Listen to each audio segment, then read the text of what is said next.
Welcome, everyone. This is your friend, the DN What If, here with another exciting fanfiction. Today, we're diving into the story of What If Deku Was Born Blind? If you enjoy this video, don't forget to hit that like button and subscribe for more fanfiction content just like this. Now, let's get started with the fanfic. Midoriya Izuku is only 4 years old when his entire view of the world gets thrown upside down. Or, maybe he should say, gets casted in pitch black. 2 months prior, Kaken got his quirk. Izuku turned when he heard the voice of his best friend, high-pitched laughs of pure joy reaching high in the sky. Cheeks red with excitement and sandy blonde hair bobbing up and down in time with his jumps. Kaken is keeping his hands held out, palms up, as golden sparks comes out of them, popping. They reminds Izuku of the little sparkly candles his mom prefers to lit during New Year's Eve in place of actual fireworks. Izuku laughs with him, jumps with him, just as excited as Kaken is about the quirk manifesting. Kaken, this is amazing. This is the best quirk ever. Izuku yells, running circles around him. I'm going to be a hero. Kaken replies, cheeks breaking smile on his face, turning to keep looking at a overexcited Izuku. You're gonna be a hero. Izuku yells, jumping with his arms stretched up to the sky. The change is so fast that Izuku feels like he just came down of a roller coaster, but all the time. Kaken changed. In the span of a couple of weeks, his best friend, the child he grew up with, that he loved so much, turned into a completely different person. The adults praise this, chatting between themselves about how a quirk manifestation is always a time of great changes, and Izuku doesn't like that. This new Kaken is brash and speaks too loudly and picks on Izuku a bit too much. But still, he keeps following, because Kaken is his best friend, and Izuku loves him. Are you okay? Izuku asks, holding out his hand. Kaken looks up at him, a smile frozen in place for long seconds, before his expression changes into rage and he splashes Izuku. I don't need your help. Kaken growls, walking out the little streams as Izuku looks at his back, confused and hurt, droplets of water falling from his constantly unkept mop of curly hair. Midoriya Izuku is only 4 years old when he wakes up, and his room is all dark. He's sure it's not nighttime still, because he heard Mom's alarm going off in the distance, and he heard her going to the bathroom to brush her teeth, and he can still hear her downstairs, preparing breakfast as she does every day. Izuku slowly sits on his bed, his head spinning. He palms at the sheets, then up his face. His eyes are open, right? His question gets an answer when he accidentally pokes himself in the eye. Hissing, he squeezes his eyes, before slowly opening them. Still pitch black. Izuku blinks. He feels himself blinking. Mom knocks gently on the door, before entering. Izuku, oh, you're awake. She says. Izuku can hear the smile in her voice. Breakfast is almost ready, sweetheart, Izuku? Izuku feels his mom closing the short gap between his bed and the door, feels her weight on the bed, her gentle, thin fingers on his little wrist. Honey, is everything okay?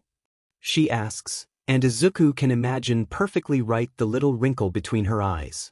Mom dash, Izuku whispers, his voice hitching in his throat. I can't see. For a while, Izuku doesn't go to school.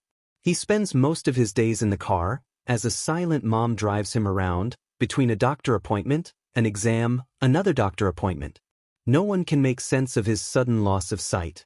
How can a healthy 4-year-old boy go to sleep with his eyes perfectly working, and wake up blind? He silently listens to Mom talk with doctors, nurses, specialists. He gets asked if he can see the light pointed right into his eyes, if he can see the board with the symbols. Izuku remembers the board from past checkup appointments, but he still can't see it. He hears Mom trying to stifle a sob when the doctor shines the light right into his face. He can feel the faint warmth of it on his skin, but his eyes cannot perceive anything. Doctors with special healing quirks comes to visit Izuku at their house, but still his world is pitch black. Mom gently cards her hand through his hair after every appointment. It's gonna be all right, sweetheart. She says. We will find a way. She sounds less and less convinced every time she says it. He has to go back to school. He heard Mom talking on the phone about arrangements and teachers, And Izuku sits on the stairs in silence as mom hangs up and little sobs come out of her mouth. "Hello, Izuku," a gentle female voice says. A warm hand closes around his little one. "I'm Kyoko, I will be your teacher from now on," she says. Kyoko comes every morning, picks him up from their house. "Say bye to mom." Izuku turns around, not sure if he's pointing in the right direction, and waves his hand. "Have a good day, honey." Mom says her voice always sounds kind of watery. Kyoko teaches him a lot. How to orientate himself and walk with a cane, how to read with fingers, how to label things so he can know what he needs without having to ask anyone. During the break he gets to go in the garden with other kids. His classmates. Kaken. Most of the other kids gives him a wide berth, whispering between themselves behind his back. But not Kaken. Deku catch. The ball hits him straight in the face and he ends up on his butt, but he doesn't cry. This time. "Ugh, you're so useless." Kaken's voice is closer now. There's a long stretch of silence. "Your eyes are so weird." "What do you mean?" Izuku asks, his mostly unused voice cracking a bit in his throat. "They are like all washed out and pale," Kaken says, and Izuku feels the air moving in front of his face, and he knows that Kaken is waving his hand right in front of him. "You really can't see, huh?" Izuku doesn't answer, getting back up and brushing the dust away from his pants. "Come on, catch this time," Kaken says, running away and kicking the ball at him. Izuku doesn't catch. "Mom." Inko turns around, startled. Izuku is sitting at the kitchen table, his little legs kicking at nothing, his fingers still on the braille book he was slowly reading. Izuku doesn't talk that much anymore. "Are my eyes weird?" Inko feels something caught in her throat. The need to kneel and bawl. Instead she forces a smile her son can't see anymore on her face. "They are beautiful as always, dear." 2 weeks later, Izuku refuses to go get his usual haircut. "But honey dash," Inko tries to reason. "You hair is all in front of your face dash." "It's okay," Izuku whispers. "They cover my eyes, right?" She didn't think it was possible, but her heart broke all over again. "I wonder what kind of quirk I will get," Izuku says, following the sounds of Kaken. Kicking his soccer ball as he walks, swinging the cane as Kyoko taught him. "I hope it's a strong one, like yours." He's always following Kaken. "Adash," Kaken laughs. "Nothing will ever be as strong as my quirk. And even if you get a good one, you'd still be useless with those eyes of yours." Izuku is always following Kaken, even if Kaken is brash and loud and picks on Izuku a little too much. At least Kaken is not treating him like he's a broken glass kept together by tape. Midoriya Izuku is only 4 years old, bordering on 5, when he and mom come out of the last doctor appointment. Izuku sits in the car, silently. He listens to gentle sounds of the engine, picking at the velvety cover of the seat with nervous fingers. Izuku has dreamt so much. About his quirk, about how he'd learn to use it, about how he'd become strong and be a hero, even if his world is all black. All until the doctor said that word. Quirkless. Kaken hasn't stopped laughing for a while. "I can't believe this dash," he said once he finally calmed down. "You're like the most useless being on this planet. You can't see, and you don't even have a quirk." Izuku keeps following. Fateful, hopeful, that his friend is still there, somewhere. It's summer break, and Izuku has been searching for a while. Kaken wasn't at the usual place. He keeps searching until he realizes he doesn't know where he is anymore. Fear seizes his throat as a sheen of tears covers his unseeing eyes. Izuku searches, smacks right into a tree, the bark under his hand is cool and slightly humid, and sits under it, collecting his knees against his chest, as sobs shakes him. He's lost, he will never find the way home, mom will be sad, he's lost. "Deku." Izuku raises his head, tears rolling down his cheeks. "Kaken?" A long-suffering sigh. "Why are you crying now?" I just hiccup. "I got lost dash." Kaken sighs again. His rough hand closes around Izuku's wrist, jerking him up on his feet. Izuku stumbles, but Kaken doesn't stop, dragging him away. "Honestly, you can't do anything alone." Kaken grumbles. "Like, why do you even exist?" Izuku doesn't answer, head down. They walk in silence for a while, until Kaken jerks him around again. Izuku hits his shoulder on something that feels like cement. "Here, you're home now," Kaken says, sounding annoyed. "Stop getting lost. Stop following me. You're constantly giving me work. You're such a dead weight. How am I supposed to become a hero if you're constantly holding me down?"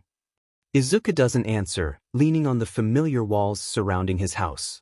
He feels his throat clog up, cold sweat beading on his forehead under the messy hair covering his eyes. "Find someone like you to pester. I'm done with you," Kaken says, and his voice doesn't sound cold or cruel. Uninterested. Like Izuku is nothing. A pebble on the side of the road. Izuku nods, and makes his way back into his house. Mom welcomes him like she always does, like nothing is wrong.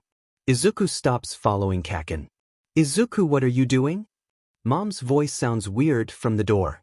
Izuku stops, his little fingers tight around the plastic figurine. He can feel the curves of it under his fingers, the vaguely pointed tuft of plastic hair. He hasn't done much in his room since his loss of sight, besides labeling. He remembered all his posters, all the All Might toys sitting on the shelves, and even if he couldn't see them anymore, it gave him comfort to know they were there. Like he could hear All Might's voice, booming and happy, telling him to be strong and that he could do it. He could answer Mom, he could try to articulate how that sense of comfort has slowly changed, how he can't hear All Might's voice anymore.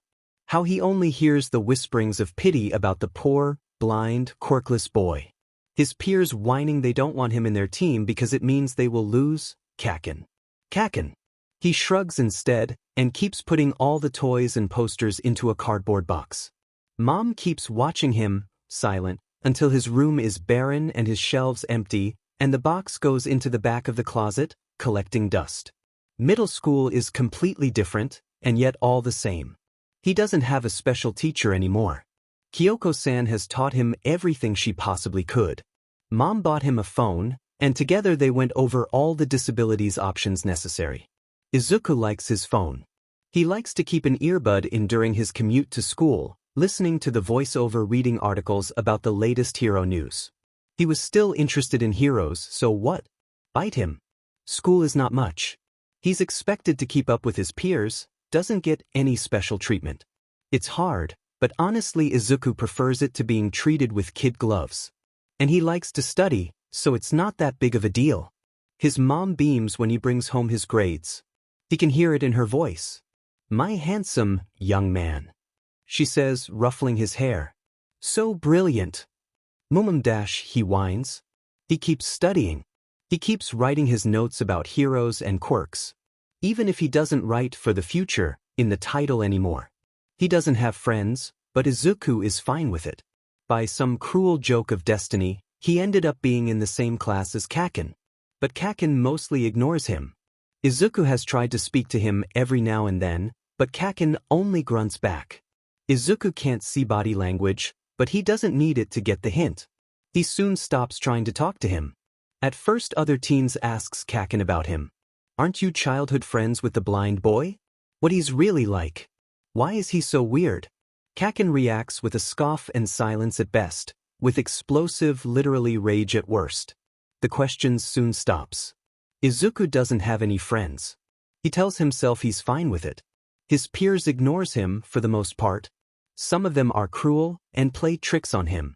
They hide his phone and tell him to get it. It's right there in front of his eyes, while laughing.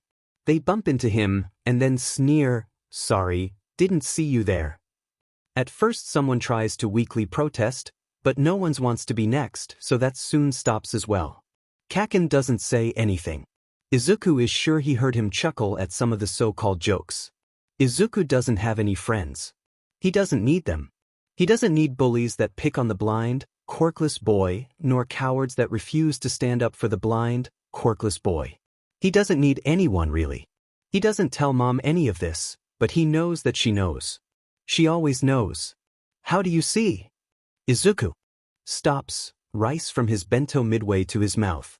He's on the roof, alone as usual, until he hears steps and then a female voice asks that question. "You have, like, your hair all in front of your eyes." She elaborates at his silence. "And you have a lot of hair." She adds for emphasis. I don't see. Izuku deadpants. The girls comes closer, and Izuku feels fingers shift his hair away from his face. A gentle gasp follows. Izuku doesn't know how his eyes look like. They were a brilliant emerald, once, but now according to Kaken they looked more like a pale, sickly green. Like fake alien vomit. His mom said that his eyes looked like the sea water on the shore, clear and sparkly, when the first light of morning comes up in the sky. It's wondrous how two people can describe so differently the same thing, isn't it? There's silence, and Izuku expects the usual round of I'm so sorry I didn't know I didn't want to offend. You are cute though. The female voice says instead. You shouldn't hide your face like this. Izuku blinks. Her name is Miki Kobayakawa. Call me Miki, she immediately said after they exchanged proper pleasantries. If you don't, I'll punch you. That gets a startled laugh out of Izuku. Miki is brash and loud and full of energy. She reminds Izuku of Kaken, sometimes. But her brashness is more focused. Kaken is like a rabid dog, biting and snarling at anything that comes in his field of vision. Miki is more of a wolf, in Izuku's mind. She's aggressive, but only if someone puts foot in her territory. Apparently, Izuku is considered part of the territory, now. Get the F out of here. Miki yells as Izuku gets up from the floor, brushing his pants. Izuku hears frantic steps and male voices hurling insults getting farther. Yeah, some big men you are. Miki yells one last time, before turning towards Izuku, muttering. FING assholes. They are all so good at picking on a single person in 5. Are you okay, Izuku? Izuku was on his way home when he accidentally stumbled into someone. He apologized, but the little group wasn't happy with just that, apparently. I'm fine. He answers. Where did you came from? Oh, I wanted to go to the bookshop down the street and I saw you getting dragged away. She answers, matter-of-factly, and sniffs. You need to learn how to throw a punch, Izuku. Izuku shrugs, palming in his backpack to make sure nothing fell out during the scuffle. Even if I knew how to do that, I won't know where to aim. Still, even swinging blindly, no pun intended, dude, can be effective if your opponent doesn't expect it. She replies without missing a beat. If your enemy thinks you are completely defenseless, they will be full of openings. You could take advantage of that. Izuku puts his backpack back on his shoulders, silent. Say what? Miki adds. You know my mom teaches self-defense at her gym. Why don't you apply? I'll make puppy eyes at her so she'll let you in for free. The first time Miki visited, Mom literally squealed with delight at her son bringing home a friend, doting on both of them to an almost embarrassing degree, and Izuku thought that Miki would never come by again. Your mom is cool. Miki said instead. She visited very often after that. Her and Mom went together as perfectly as a house on fire. Izuku's life started to be more than just homeschool home. They went to the zoo, and Miki had taken delight in describing the animals to him. Miki, I remember what an elephant looks like. Izuku protested. They are not purple. Miki started laughing, and Izuku followed. They spent the rest of the day describing the animals as outrageously inaccurately as possible. Mom laughed to tears when they couldn't stop with the flying monkeys spitting fire and growing rainbow-colored scales. They went to the movies, and Miki would narrate to him what was happening. She was atrocious, at first, but increasingly became better both in descriptiveness and how quickly she'd manage to narrate. People would try to shush them or call them out, sometimes. Izuku would fake sob as Miki replied very loudly, "My friend is blind, you a-hole," and then whisper described to him the look of horror and embarrassment of the unfortunate moviegoer that happened to be in the same place as them, making Izuku giggle snort soda out of his nose. The first time he visited Miki's home, he found it startlingly similar to his own family situation. A father out of the picture, a hard-working mother. The difference was that as much as Izuku has taken after his mom's timid and meek nature, Miki has taken after her mom, loud and brash and honest, that was never scared of laughing out loud. Kobayakawa Ichiko welcomed him like an old friend of her daughter from the very start, sharing with him embarrassing stories from Miki's childhood, never shying away from him or treating him like a delicate flower. She was very fond of Izuku's deadpan sense of humor, laughing from her belly and punching him on the shoulder. "I wanted to be a hero when I was your age," Ichiko said once, when she noticed him listening intently to the news, seeing right through him. "In the end, growing up, I realized I preferred teaching, so here I am." Izuku nodded his understanding, silently. "Do you want to be a hero, young man?" she asked. Izuku didn't say anything for a long while. He couldn't hear the scratch of Mickey's pen on her math homework anymore, and he knew they were both staring at him. He opened and closed his mouth a couple of times, nothing coming out of him. "It has always been my dream ever since I was a kid," he admitted in a low voice, in the end, incapable of giving a resounding yes. Neither Mickey nor Ichiko laughed, or said it was impossible, or offered him alternative career paths. "Well, you've got to work hard for it then," Ichiko said in the end. "And learn how to throw a punch," Mickey added, gently kicking him under the table. Izuku expects his mom to say no. "It's too dangerous. You could get hurt. You don't need to know how to fight." "Yes," Mom says, her voice strong and unwavering. "I will be happy to come by this weekend and speak with your mother about it, Mickey-chan. Thank you so much for offering." "Mom knows. Mom always knows." Izuku and Mickey sat in the living room of Mickey's home, pretending not to hear their mothers going back and forth just a room away. "I insist, Inko said. "Ichiko-san, I assisted to your lessons. You are an amazing teacher. There's no way I'll let you teach Izuku without paying "Nonsense," Ichiko replied. "Izuku is like a son to me now. Could never accept money. I'll be happy to teach him anything he needs for as long as he needs to be taught." Inko started to reply, again, and Mickey asked in an unamused voice, "Do you think they will keep this up all day?" Izuku groaned, dragging his hands on his face. At the end of the first week under Ichiko's regime of workout, Izuku was absolutely destroyed. Everything ached, even places he didn't know could possibly ache. He let the hot water wash over him, relax his sore muscles. "Izuku-a-. Mom called, her voice far away and muffled by the sound of the shower. "Dinner's almost ready." Izuku closed the water with a soft sigh, palmed the little side table to find the clean towel he prepared, and dried himself before putting on his pajamas. At every step he took to get downstairs he couldn't help but let out a little of pain. Mom chuckled. "Very funny," he replied once he was finally in the kitchen, sinking down in the seat and flashing his tongue at Mom. "I can already see some results, you know?" Mom said, putting his bowl in front of him. Izuku scoffed. "Yeah, right." "No, really," she insisted, a smile in her voice. "Maybe I'll join you. I need to lose some weight." "Mom, you'll die." Inko laughed, ruffling his hair. "How dramatic." Everything hurt. Izuku was sure even his hair hurt. He grinned. He'd never been so happy in his entire life. The days passed fast, the months going by. The end of his first year of middle school got closer and closer, and Izuku has set into a routine. He would wake up early, go for a jog around the block, a familiar path where he knew exactly each step he could take without his cane, then shower and school. The afternoon was dedicated to homework and then, depending on the day, either cardio or training with Ichiko. 3 times a week he would train, with the Saturday free for him and Mickey to just relax and enjoy being teenagers, and Sundays completely dedicated to training. Sunday was his favorite day by far. He loved the training. Ichiko was not only helping him becoming stronger physically, but also taught him with infinite patience every fighting technique she thought he could need and then some.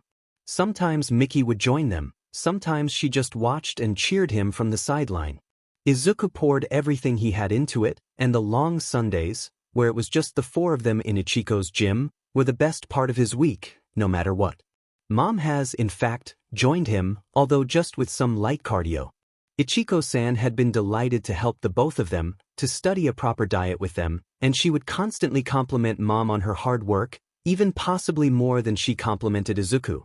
Not that he minded, Mom deserved all the compliments in the world. The end of his first year of middle school was ending, and Izuku felt so very different from the person he was just a few months prior. Mickey was holding the boxing sack for him as he went through the routine. She started to do this a while ago, as Izuku's punches started being strong enough that the sack would swing too wildly for him to go through the exercises alone. Mickey called the change of pace for him. Right hook, left hook, uppercut, faster, slower. Sweats rolled down his face generously, shirt sticking on his back, his breath fast but controlled as Ichiko-san taught him. Stop! Mickey called, and Izuku slumped a bit, hands on his knees, catching his breath. You went through the entire routine without having to stop once. Mickey said, satisfaction in her voice. He heard her scribbling down the results on his exercise board. Good job, Izuku. Izuku grinned, standing back up straight and stretching. He could hear Ichiko-san and Mom talking from the corner with the Teverulent. Mickey, why don't we spar? Mickey did not say anything. Come on, Dash, he insisted, jumping a bit, light on his feet. I know you are much better than me at this, but if I don't start to stretch my wings a bit with a real fight, how am I supposed to learn? I don't know, Izuku. Mickey replied, her voice strangely measured. I think it's better discuss this with Mom, first Dash. Oh come on, you party pooper.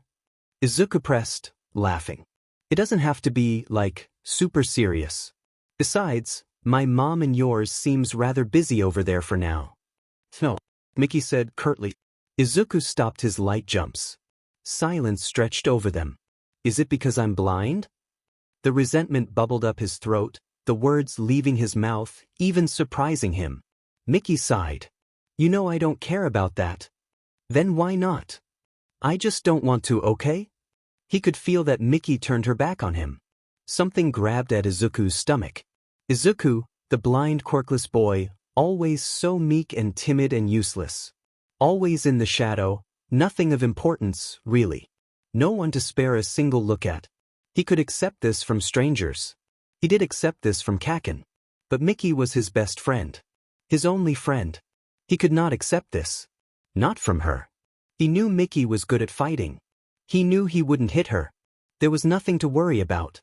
If she didn't want to fight, if she insisted in underestimating him, then he'll force her to look at him, to consider him. Izuku charged. He had a good estimation in his mind of how far Mickey had to be, now. He felt the air moving as Mickey turned back to face him with a startled gasp.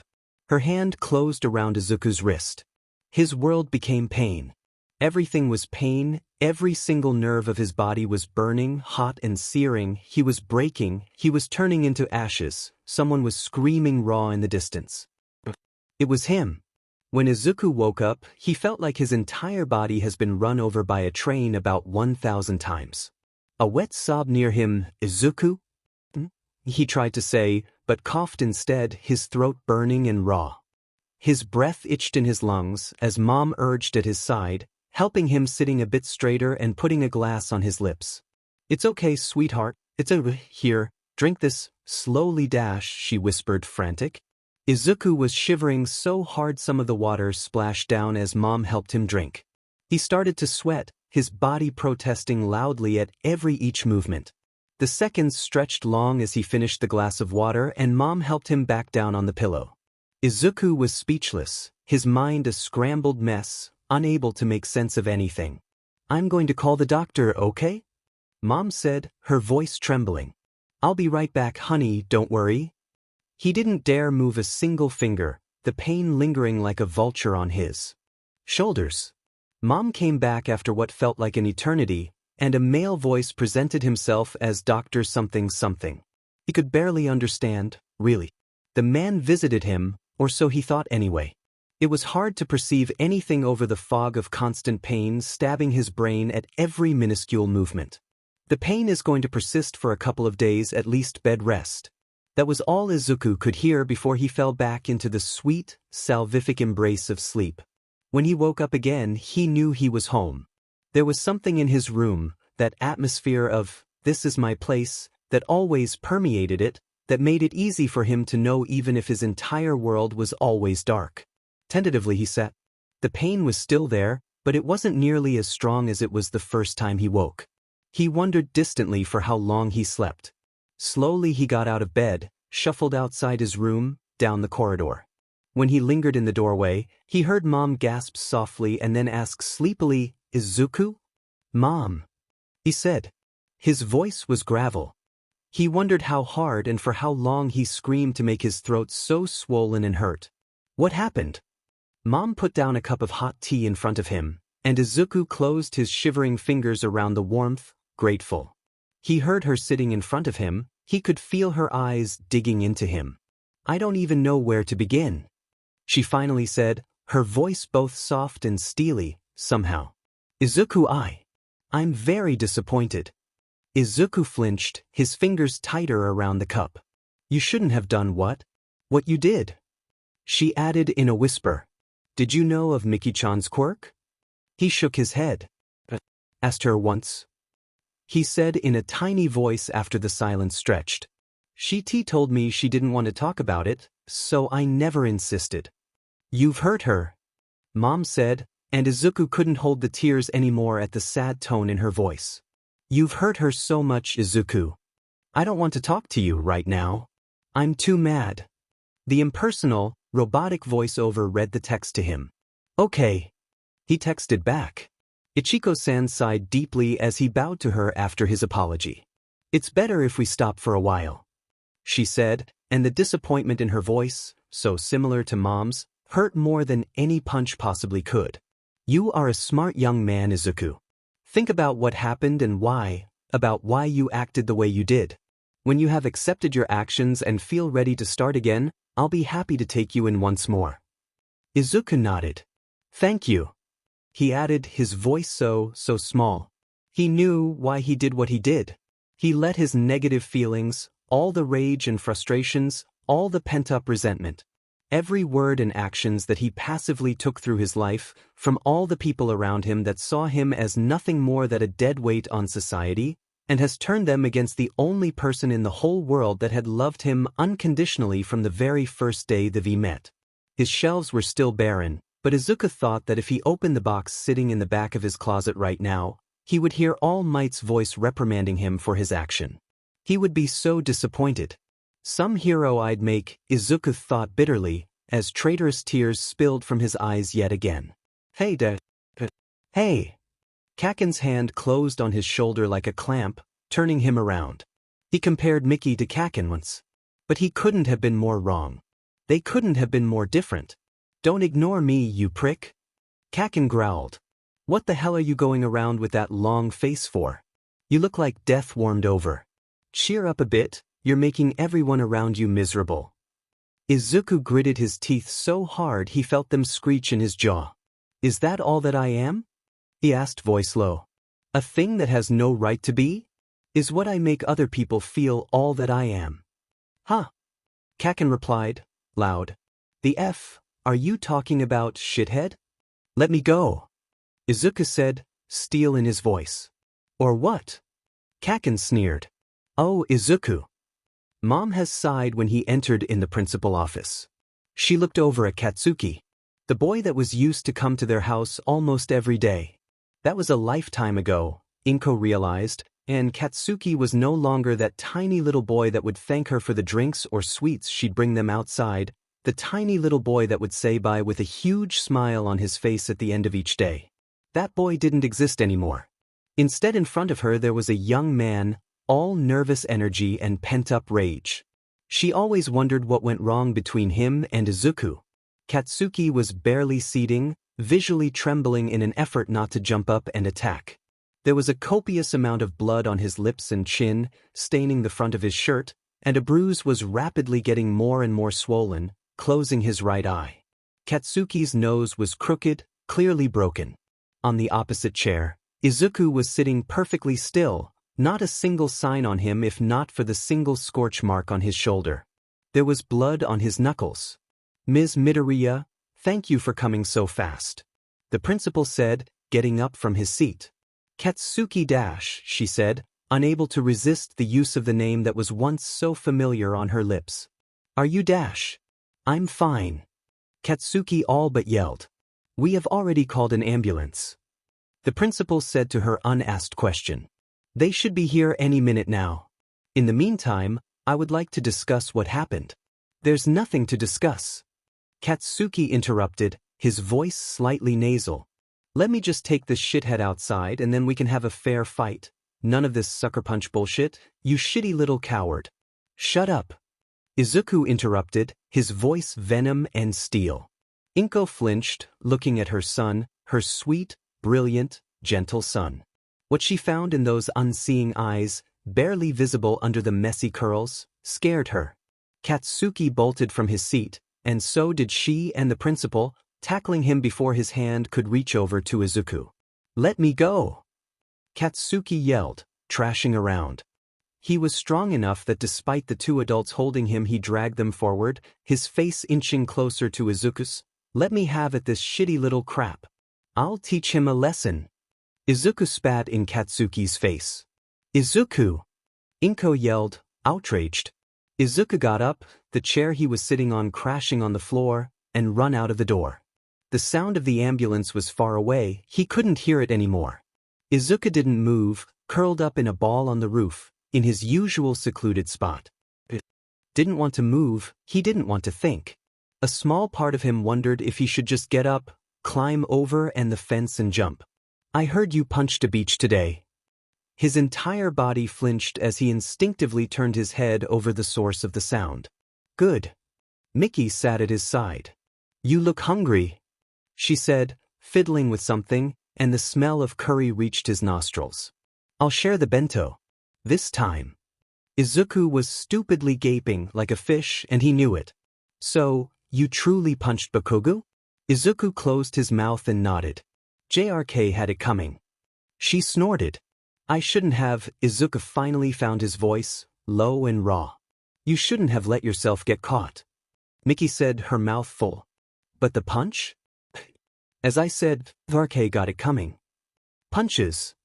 Izuku corrected her. Huh. I broke his nose with a right hook, got his eye with a left. Miki let out a laugh, but it was mirthless. You look like sheet. She said. Yeah, that's what Kaken said too. Why do you call him Kaken? Izuku shrugged. Habit, I guess. Well, shake it. He doesn't deserve an affectionate nickname, not from you. He's my friend, Izuku wanted to said. He shook his head. We were friends once. And now you're not, and he treats you like sheet. Stop feeling bad. Play beach games, win beach prizes, and all that. That startled a small laugh out of Izuku. You're impossible. It's not that bad. Except it is. She interrupted him, cold. I have eyes, Midoriya, and mine works, unlike yours. That startled another laugh out of him, but Miki continued, her voice tense. I see how he treats you. How they all do. And it makes me mad. It's not right, and you are a good person, and they are all trying their dim best to beat the goodness out of you, and that's not right. Izuku has never wished so hard to be able to see, to be able to read the expression on his friend's face, to understand what that note in her voice was. It makes me want to use it against them all. Miki whispers. What does that make me? Izuku doesn't have an answer, more than a little lost in the conversation. You're a much better person than me. She continued. And I hate what they are doing to you. I'm not Miki. Izuku whispers, urgency in his voice. He kneels, reaching out with a tentative hand. You're the only person in this world that has ever treated me like an equal. And I attacked you. I'm not a good person. You think I don't know why you did that? It hurt at first. She replied, taking his wrist gently with only 3 fingers. To think you'd turn against me. I thought about it so much, Izuku. And it still hurts, the idea that you've let all that negativity get the best of you. Izuku lets his head hang down, ashamed. But I've been dismissive. I fished those feelings out of you. I should have explained why I didn't want to spar. I should have told you about my quirk, about why people avoid me. The pain. He whispers. The pain. She nods. It's simple, isn't it? Touch someone, cause pure, unadulterated pain. So simple, yet so effective. When my quirk fist presented, I was holding my dad's hand. He left not long after that. Miki, I know how it feels to be cast away, to be avoided, to be laughed at, to get insulted. I know how painful it feels, and I admired you so much for the way you kept fighting despite everything. I still do. Izuku felt his throat clog up, his eyes wet. And I hate that the world seems to always do whatever it can to take what's good inside people and twist it until it's not good anymore, and you didn't deserve any of this. Miki added, her voice wavering, sniffing a little. Izuku, I don't want to be mad anymore. Can we be friends again? And Izuku sobs, angrily wiping at his eyes with his sleeves, and the sheer ridiculousness of it all punches him. To talk of the darkness of the world in such terms and then realize that at the end of the day all they are just this. Children, lost in a place that always feels so unwelcome and scary. I didn't want to cry. He sobs out, angry. I didn't want to cry in front of you and to make you worry anymore. Oh please, you crybaby, she says, but Izuku hears the tears in her voice too. I'm sorry, Miki, he says, lower lip wobbling, turning towards her. I'm sorry I attacked you. I would love to be friends again.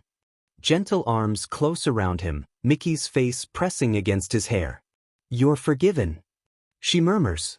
Izuku let out another sob, his face against her shoulder. They kept hanging on one another for long minutes, in silence, and Izuku finally feels that knot in his chest loosen for the first time in days. Do you want to know something? Izuku says, voice low but not watery anymore. I shouldn't be proud of this. But what? Miki says, relaxing her grip a bit to look down at him. I spit in Kaken's face. Miki let out a sort of spit take before laughing heartily from her belly. Just like her mom. Suspended for 4 days. It was kind of inevitable, really. He did send Kaken to the hospital, and pretty much the entire school knew about it already. He probably got it light, all things considered. Maybe the principal took pity on him. An upside, he guesses. The car ride is silent, and Izuku could feel the anger radiating from his mom.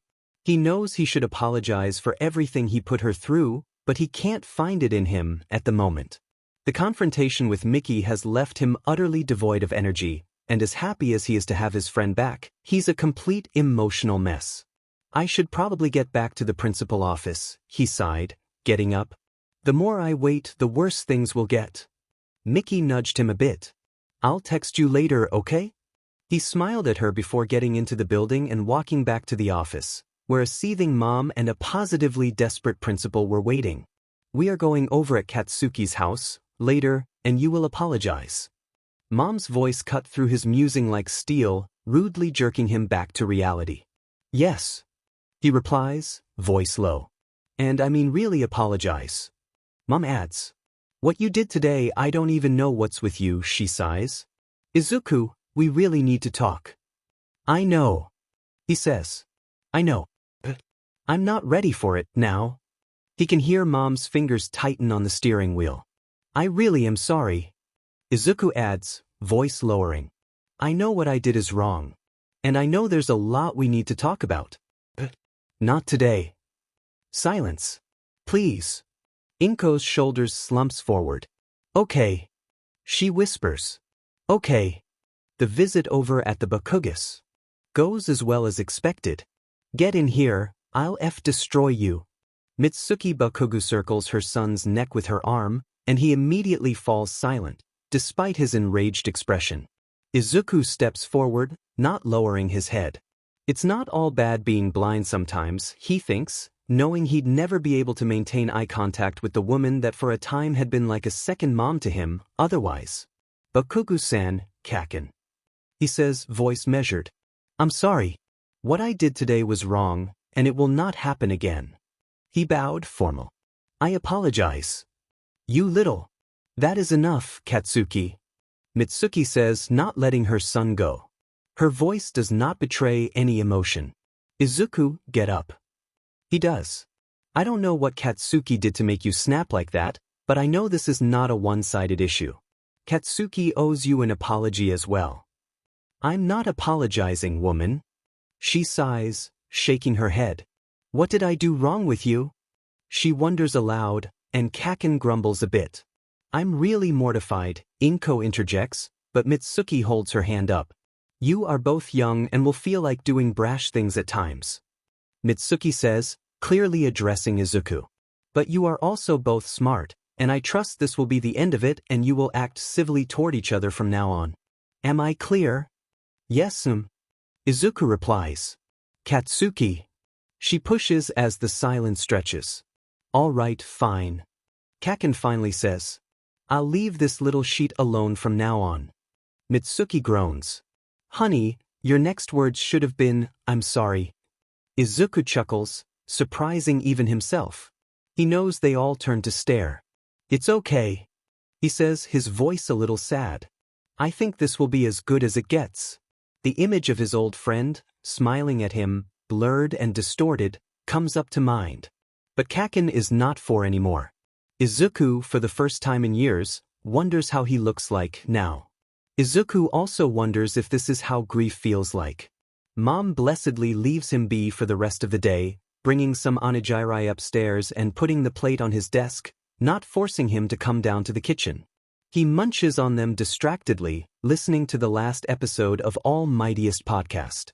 But, to be honest, he's only catching a word out of 5. There's so much to mull over. He made peace with Mickey, he apologized to Kaken, but he still has to talk with Mom. The thought weighs on him like a rock. There's so much in this tangled mess that are his thoughts and feelings.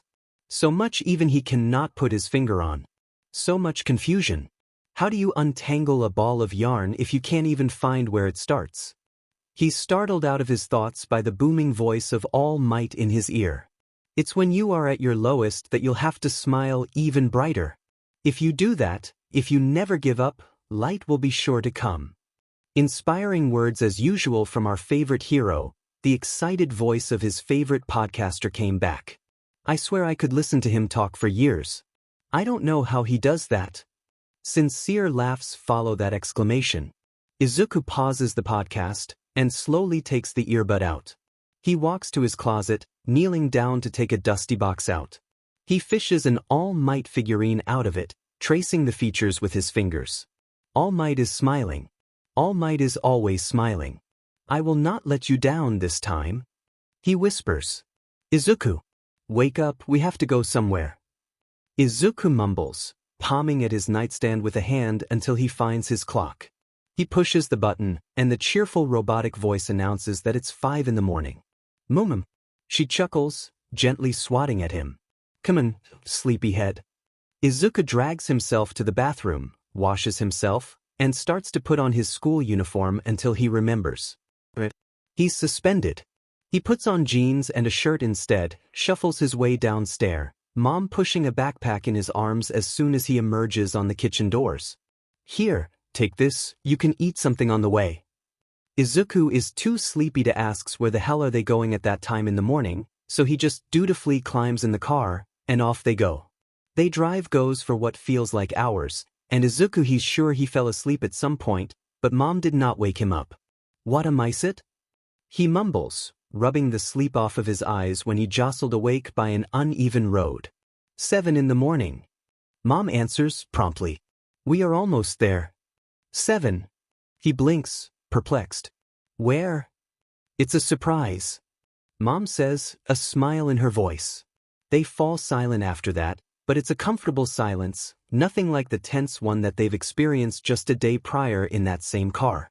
Finally, the car slowly brakes to a stop, and Izuku unbuckles himself, jumping off. As soon as he's out he smells it, the salt in the air, and he hears it, the gentle sound of waves. A kind wind laps at his hair, tickling his nose. Come on. Mom says, cheery, taking his wrist and guiding him. Izuku feels the softness of the sand under his shoes as soon as they set foot in it. Here, give me an hand, I'm putting down a tablecloth. He silently obliges, then let himself being guided to sit down. What are we doing? He asks, after 6 waves. Having a picnic, obviously. Mom replies, rummaging in her bag and putting down paper plates and Tupperwares of food. See that? Izuku hesitates on the word. He hears Mom stopping her movement at his side, and then she sighs. You loved going to this beach when you were little, remember? Izuku does. It was all before his eyes betrayed him, of course. He remembers the color of the sea like a far, unfocused watercolor piece, and he thinks he remembers how a seagull looks like. Maybe. You're not a kid anymore, of course. Mom continues, thoughtful. You're not that kid anymore, but you're still my son. Silence stretches between them. Mom resumes her preparing the picnic, slower. I only wish for you to be healthy and happy. Her voice is lower. But there's only so much I can do, only so much I can control. And you have to walk forward and live your life. But Izuku, I want you to know I will always be there for you, no matter what. Whenever you will need me, I will be there. You can tell me everything and I will listen.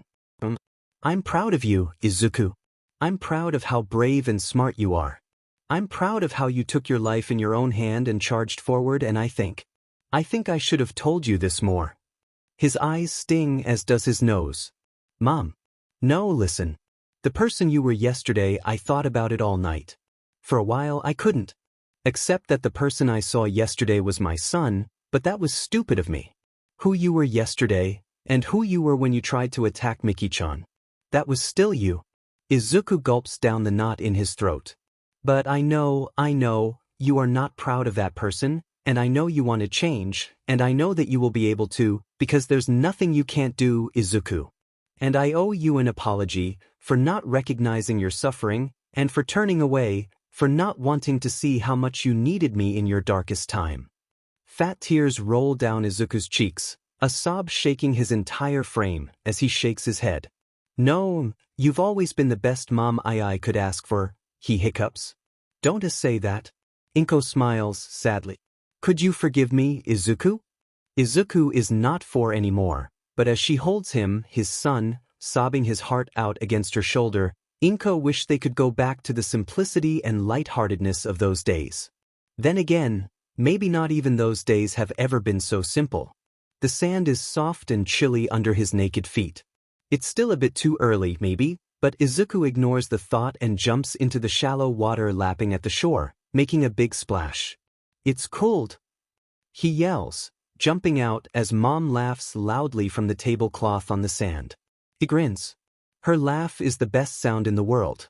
He runs up and down the shore, the wet sand making a squishing sound under his feet, chasing the sounds of the seagulls that indignantly squeaks and take flight if he gets too close. Sweetheart, don't make them too angry or they'll poop on you. If they do, I'll lead them to you. He yells back, laughing. He ends up tiring himself out after a while and stops, facing the sea that gently rumbles wave after wave. The sand is cold under his feet, and the gentle breeze encompasses him in a hug. He's not quite sure how far he is, but after a bit he feels the presence of Mom, walking up to him, silent. He must look a disaster, he thinks. He hasn't even tried to tame his hair, that morning, and he still feels his nose sting after having cried so much. But he really doesn't care. He feels so light, like if he stretches his arms out he will soar like the seagulls. Mom is a comforting presence near him. She always was, she always will be. He's so lucky. Mom, he says, head turned up at the sky. How do the seagulls look like? Izuku will never see the pain that flashes in his mother's eyes, and maybe that's for the best. Inko's voice is strong, not a sign of regret in it. She takes his hand and tells him of the seagulls. The rest of his days of suspension go by in a blur. They went out a lot, did things they never did before. They went to the library, picking up random books, Mom reading to him in a whisper. They went to the mall, Izuku trying to guess how many people were wearing red shirts nearby, Mom either booing or cheering him depending on how close he had been. They went to a cat cafe, Izuku laughing as he ended up covered by warm, soft, pooey cats. Instead of a punishment, the days felt more like a vacation. Wipe that satisfied, smug smile away from your face, mister. Mom reprimands him. It's almost as if she'd read his mind. While I'm glad we had time to speak and reconnect, do not forget you did get suspended, all right? Yes, Mom. He replies, chastised. But he knows she's also smiling. He'd be lying if he said that he wasn't a bit afraid of getting back to school. That's why when he steps outside and he hears Mom softly gasping Miki-chan, he's absolutely delighted. Good morning, Midoriya-san. Miki says, cheerful. Hey, Mr. Celebrity, ready to get back to school? Mr. Celebrity? Why, I guess. Well, I'm off, Mom. Have a good day. Too, sweetheart. she says, and the relief in her voice is so clear she might as well be screaming from the rooftops. My son has a friend again. Izuku chuckles at the thought, catching up to Mickey, who is humming an off-key tune. Once they are far enough, he turns towards her. Mr. Celebrity? He vocalizes, confused. He can hear the grin in Mickey's voice. Oh, you have no idea.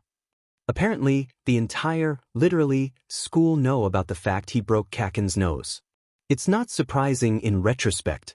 Kaken is pretty much a celebrity in their boringly normal middle school. Literally everyone knows who he is and who he will one day become, so the fact that he got his butt handed to him by blind, quirkless Midoriya Izuku spread like wildfire. Oh God! He whispers, after Mickey caught him up with the gossip. He's so not gonna be happy with this. Oh, he's not. She says in a forcefully uninterested tone. But it's not like there's much he can do. Both of you are in the spotlight now, everyone knows what a piece of shit he is, and if he dares turn a single hair on your head, everyone will turn against him. He's cornered and there's nothing he can do about it, and it's delightful. Something dark squirms in his chest, something akin to vengeful pride, and a little voice whispers in his ear that he deserved it. Really, Kaken deserved it all. But he made a promise. He promised he would not let All Might down again. He would strive to do better, always. Mickey, he says, and the serious tones stopped her in her tracks, her attention completely on him. I understand why you feel that way about Kaken, and I'm grateful for you wanting to look out for me, but... He hesitates, unsure about how to put into words his feelings. But what I did doesn't make me any better than him. And I made a promise. He continues, honest. I promised I would do better. So, please, don't say those things anymore. Because I think you are a good, kind person, Mickey, and I have no doubt you can do better too. She's staring at him, he can feel it. Okay, she says after a while, and her voice sounds strangled, like she's almost in tears. Let's do better. Together. Izuku beams. Together. Midoriya, that was like, so cool. He's not sure who the voice belongs to, but he hears Kaken's strangled, indignant noise behind him. But no explosion comes. Appreciate the sentiment. He replies, even. But I don't think I did a good thing, so please, don't take example from it. The silence that follows tells him of exchanged looks between peers with working eyes, but he finds himself not being bothered by it. He walks to his desk, not adding anything anymore. The silence behind him, he's not sure what to make of it. What game do you think you are playing? Izuku has just come out of the bathroom when the voice cornered him. Don't understand? He replies, sincere. Kaken's breath is hot on his face, dangerously close. What? You sucker punch me like a coward and now play the part of the little blind angel that can do no wrong. Do you find this funny? I apologized. Izuku replies, frozen in place. And I meant it. I'm sorry I hit you, Kaken. I don't want to play any game. Don't. Kaken interrupts him. Stop calling me that. You're so annoying. Izuku has nothing to reply with, so he doesn't. Okay, here's the deal. Kaken continues. I will keep living as if you don't exist, and go to you once I'm out of this shithole, and I will leave you behind in the dust, where you belong to. And if you even think of breathing in my general direction again, I will end you. Are we clear? I just want to be friends with you again. Izuku yells in his mind, but instead he says, Crystal. Kaken shows him against the wall, as if punctuating what he just said, before walking away. Izuku takes a deep breath and tries not to cry. It's like 1 step forward, 3,000 steps back with Kaken. Do better. All Might says in his mind. Do better, he repeats to himself. Do better. Do better. As life is, he finds himself having to break the unspoken promise of not breathing in Kaken's direction when his childhood friend gets kidnapped by a pile of sludge, and apparently no one but the blind boy seems up to the task of going helping him, but that's a story that's yet far in the future. Ichiko-san makes a thoughtful hum after his proposition. He started to study under her again, and one day he stopped after a particularly brutal series of push-ups, an idea forming in his mind. Ichiko-san, he said as the woman was just about to ask why he stopped. I was thinking, Could we possibly add a form of meditation to my training? Meditation? She repeated. Izuku got back up on his feet, dabbing the sweat from his forehead away with his wrist. Yes, I find myself troubled, sometimes. Like I'm a rubber band stretched too far, about to snap. He explains, thoughtful. Like when I attacked Mickey. And Bakugu. The words hang in the air, unspoken. So I thought, maybe something to help me stay focused could be useful. And Ichiko-san hummed. That's a good idea, actually. She says after a while. I'm afraid it is out of my area of expertise, though. Izuku deflates a bit. Ah. Don't make that face, kiddo. She says, ruffling his hair. I'll look into it and see what I can do. I have a lot of friends. I'm sure some of them will push us in the right direction. Turns out, meditation is exactly what Izuku had unknowingly needed to discover a whole new world that was just out of his reach. It started so slowly. Ichiko-san consulted with a friend, spoke to them about Izuku's situation, and together they studied something for him. Ichiko-san met him at the gym and put something in his hands. Try put these on. Curious, Izuku palmed at the object.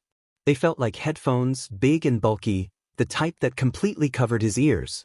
Izuku didn't like those models at all, as they made it too hard for him to hear the outside world. Come on. Ichiko-san nudged him, and Izuku unwillingly complied. As soon as the headphones slipped over his ears, the entire world stopped existing. He could only hear the insistent thumping of his heart in his temples, his breath whooshing down towards his lungs. He scrambled to get them off, not even realizing he fell on his but until the object fell down with a thud. What? Noise-canceling headphones. Ichiko-san said. The really good kind. Izuku blinked, slowly noticing his own short breathing. I know you're scared. Ichiko-san continued. That's why I asked Mickey to don't attend with us today. I'm sure you wouldn't have liked to have her see you like this. Izuku gulped, slowly rising back up to his feet. His knees felt like jelly. I know you rely only on sound to orientate yourself. She put a gentle hand on his shoulder. I can't imagine how it must feel for you. But I honestly think these will help you find yourself. Izuku turned his head up, wondering how Ichiko-san looked like in that moment. Go deep and find yourself, Izuku. She whispered, and those words were enough for Izuku to know this woman deeply, unwavering believed in him. Slowly he nodded. It was so hard at first and so slow. The headphones scared him. They left him open and vulnerable. Someone could sneak up to him and plant a knife in his back and he'd be none the wiser until the blade would have sunk deeply into his body. Sometimes the silence, the absolute lack of anything, made him feel so little and so lost, and he'd have to scramble to get the headphones off, tears stinging in his eyes. Ichiko-san wouldn't comment, guiding him through a series of breathing exercises instead. Izuku managed to put the headphones on without completely panic a little longer every time. And then he started to take them home. And then he started to put them on the subway while going to and from school. The first time he tried that, he almost puked on a poor, unsuspecting woman that kindly asked him if he felt sick. It was so utterly terrifying to be isolated in that way, while surrounded from perfect strangers. But he pushed on. Do better. The first time it happened, Izuku was so confused. Mom, I think something is wrong. He said over breakfast. He explained to her of the lights. He started to feel lights. Faint, like dying stars barely visible in a city-polluted night sky. But they were there, nonetheless, tickling at his brain. Izuku had a taste of a PRD of his life he'd long forgotten, as he got driven back and forth from doctor to doctor trying to understand what was wrong with him. But nothing came up, just as nothing came up when he lost his sight at the age of 4. His eyes were still not working. Unseeing. They even scanned his brain, in fear of something bad growing in there, but he came out of it perfectly clear. They were left only with a whole lot of nothing in the end. But these lights, Mom asked. Do you think they are, I don't know, lamplights? Something like that? Izuku shook his head. He was not getting his sight back. This was something else. It was hard to explain. I don't know. He replied in the end. I don't know how to explain this. When I'll find the right words, I will tell you. Okay, honey, Mom whispered, a gentle hand covering his. It didn't take it long for him to finally click the pieces into place, once he was finally given a rest from all this doctor visiting. Was the headphones. Of course it was not the headphones, per se, but something shifted in him from the moment he'd started using them to meditate. Something that maybe had always been there, and he just hadn't known until the chance was given to him. He could not rely on hearing anymore when he wore them. So something had to change, something was forced to change and grow stronger. Izuku had a theory, and he was going to test it as much as possible. Inko smiled as she watched her son almost vibrate with excitement. She told her he had a surprise to show all of them when they'd next meet at Ichiko-san's gym on a Sunday, and once they arrived the same kind of smile opened on Ichiko and Mickey's faces when they witnessed Izuku's plain happiness. Okay. Izuku took in a deep breath. Okay, so there's something I want to try, so hear me out. They were sitting with their back against the wall, the four of them. Izuku fished his noise-canceling headphones from his shoulder sack and walked into the center of the room. I'm going to put these on. He explained. The three of you, I need you to walk around me, choose a random spot in the gym and stand there. I'll give you 15 seconds, okay? They exchanged puzzled looks, but they complied once Izuku slipped the headphones on and started to count. At the end of the 15 seconds, Inko expected to see him take off the headphones, but that didn't happen. Instead, Izuku slowly turned around himself, then he walked toward Mickey, which was the closest to him. He put the point of his fingers on her shoulders. Mickey, he said. Inko jumped, her eyes going wide. Izuku made his careful way toward Ichiko-san, put his fingers on her arm. Ichiko-san. He was smiling. Then he turned and walked towards her, not a step out of place, making a beeline for her. The walk seemed endless. His hand was hot on her cheek. Mom, he said softly. I can see you. Chaos ensued. Izuku slipped off the headphones and Inko started bawling, hugging him so tight Izuku made a noise not unlike a squeaky toy. Ichiko-san was speechless, her mouth open in a perfect O, as did Mickey's, before she yelled and started jumping up and down, laughing. Izuku, that was sick. She exclaimed. How did you do that? Mom, I can't breathe, Mom. Izuku was palming at her forearm, and she finally let him go. He took a big, gulping breath, before smiling timidly.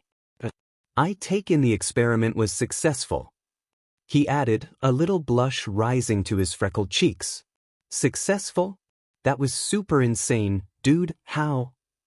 Mickey yelled, jumping on him, too excited to stand still. Inko dabbed the tears out of her eyes, adding with a trembling voice. I think we will all love to hear how. Izuku beamed. He told them of the lights, of his experiments. He told them how he'd made his way to school and back for an entire week, ditching his cane, wearing the headphones. Inko thought she might have a heart attack right there and then. He told them of the lights. It's hard to explain. He said, gesturing wildly. Everything has a light. Everything. And if I concentrate, I can feel it. And every person has a light too, and each one is different. Mickey, do you remember when I sneaked up to you the other day, and you thought your classmates helped me prank you? It wasn't like that. I just focused and I could feel your light, your very own light, in the middle of the cafeteria, and I knew it was you, even if we were surrounded by hundreds of other students. You little sheet. Mickey replied, but there was no venom in her voice. Only happiness, deep and truly. I wanted to make sure, today, Izuku scratched at the back of his head. I mean, I'm not that good at it yet. I still need a lot of concentration. It took me so long to pinpoint you in the cafeteria without the headphones, but I think that's it. This is it. What, sweetheart? Inko asked, breathless. This is my quirk. Inko wondered what kind of cruel god would take her son's ability to see away, just to give him back a different kind. But seeing Izuku's unadulterated joy at his discovery, seeing him trying and failing to explain what he could now see, it's like feeling colors that I don't remember existing. Mom, I wish I could show you. With a huge smile on his face, she couldn't find it in herself to be mad. Izuku wasn't quirkless anymore. And in his own, personal way, he wasn't blind anymore. What could a mother possibly ask for? Ichiko-san took the news in great stride and with gusto. We are gonna take these lights, and we are gonna make them so strong people will envy your ability to see. She said, by God, Izuku, I will make you the hero with the best eyesight in the world if it's the last thing I do. Yeah. Izuku yelled, pumping his fist into the air. Miki sometimes felt like Izuku was walking too fast for her. Hell, he wasn't walking, he was sprinting in full force. He was so far, already, somewhere where she couldn't reach anymore, and sometimes the thought made her sad. But most of the time she was just happy. You know, I don't think the call of the hero it's for me, she said to him once. But I like your idea. Being useful and helping others, I like that. I think I could do something like that. Whatever you will decide to do, you will be great at it. Izuku replied, dead serious. You already saved me after all. Days went by so fast, it's as if they flied. Izuku thrown himself body and mind in his training. He and Ichiko-san studied together so many ways to refine his newfound ability. Izuku spent a considerable amount of time strategizing, testing and stretching the limits of his quirk, throwing all kind of ideas at the wall and see what stuck. He still had limits. He still couldn't read a street sign, or a text without the voiceover. He still couldn't order from a menu without having someone read it to him. He still couldn't see the new All Might merchandise he's sure he'd love. But he could feel so much more. He could feel Miki from 3 blocks away, her light faint in the distance and yet unmistakable. He could feel Kaken's nervous, jittering energy, and avoid him accordingly. What can you do? He could find his way through a crowd easily. He could put a name into his mind to every little road and shop around his school by the way the lights of those walking the streets reflected on them. He could feel if someone was angry or sad or happy, or all sorts of feelings, really. He could easily sidestep those that still thought it was funny to try bump into him on purpose. He could recognize a friendly cat and pet it, and stay away from an angry dog defending its territory. He could feel the water, full of life even if it was only puddles left after the rain, and jump over it.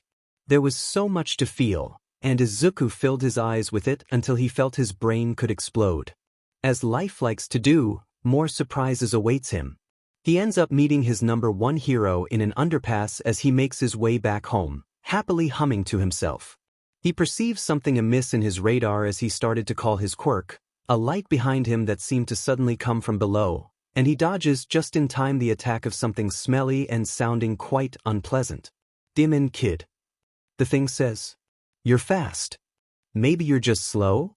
He asks instead, and the thing growls, trying to attack again. Izuku dodges attack after attack, thinking.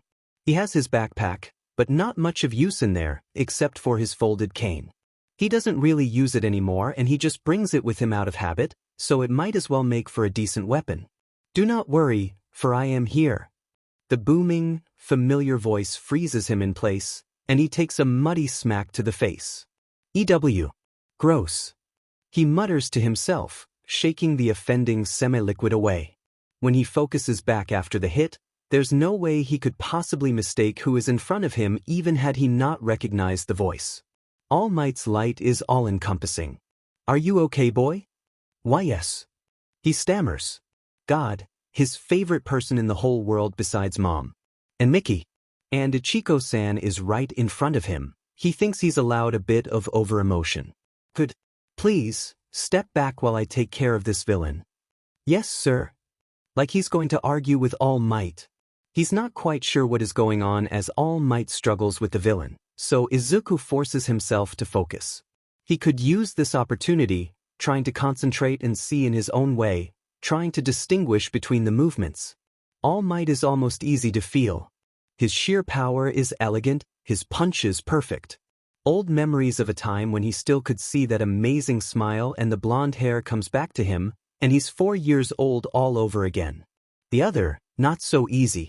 Izuku imagines he must be some sort of shapeshifter, seeing the unpredictable way his light moves. He's hard to make out at first, but Izuku focuses and focuses until he can finally really feel. The mud. Of course. The guy's body must be made completely out of mud. Something rolls and gently stops right at Izuku's feet. He palms down, realizing All Might must have dropped whatever he was carrying in order to help him.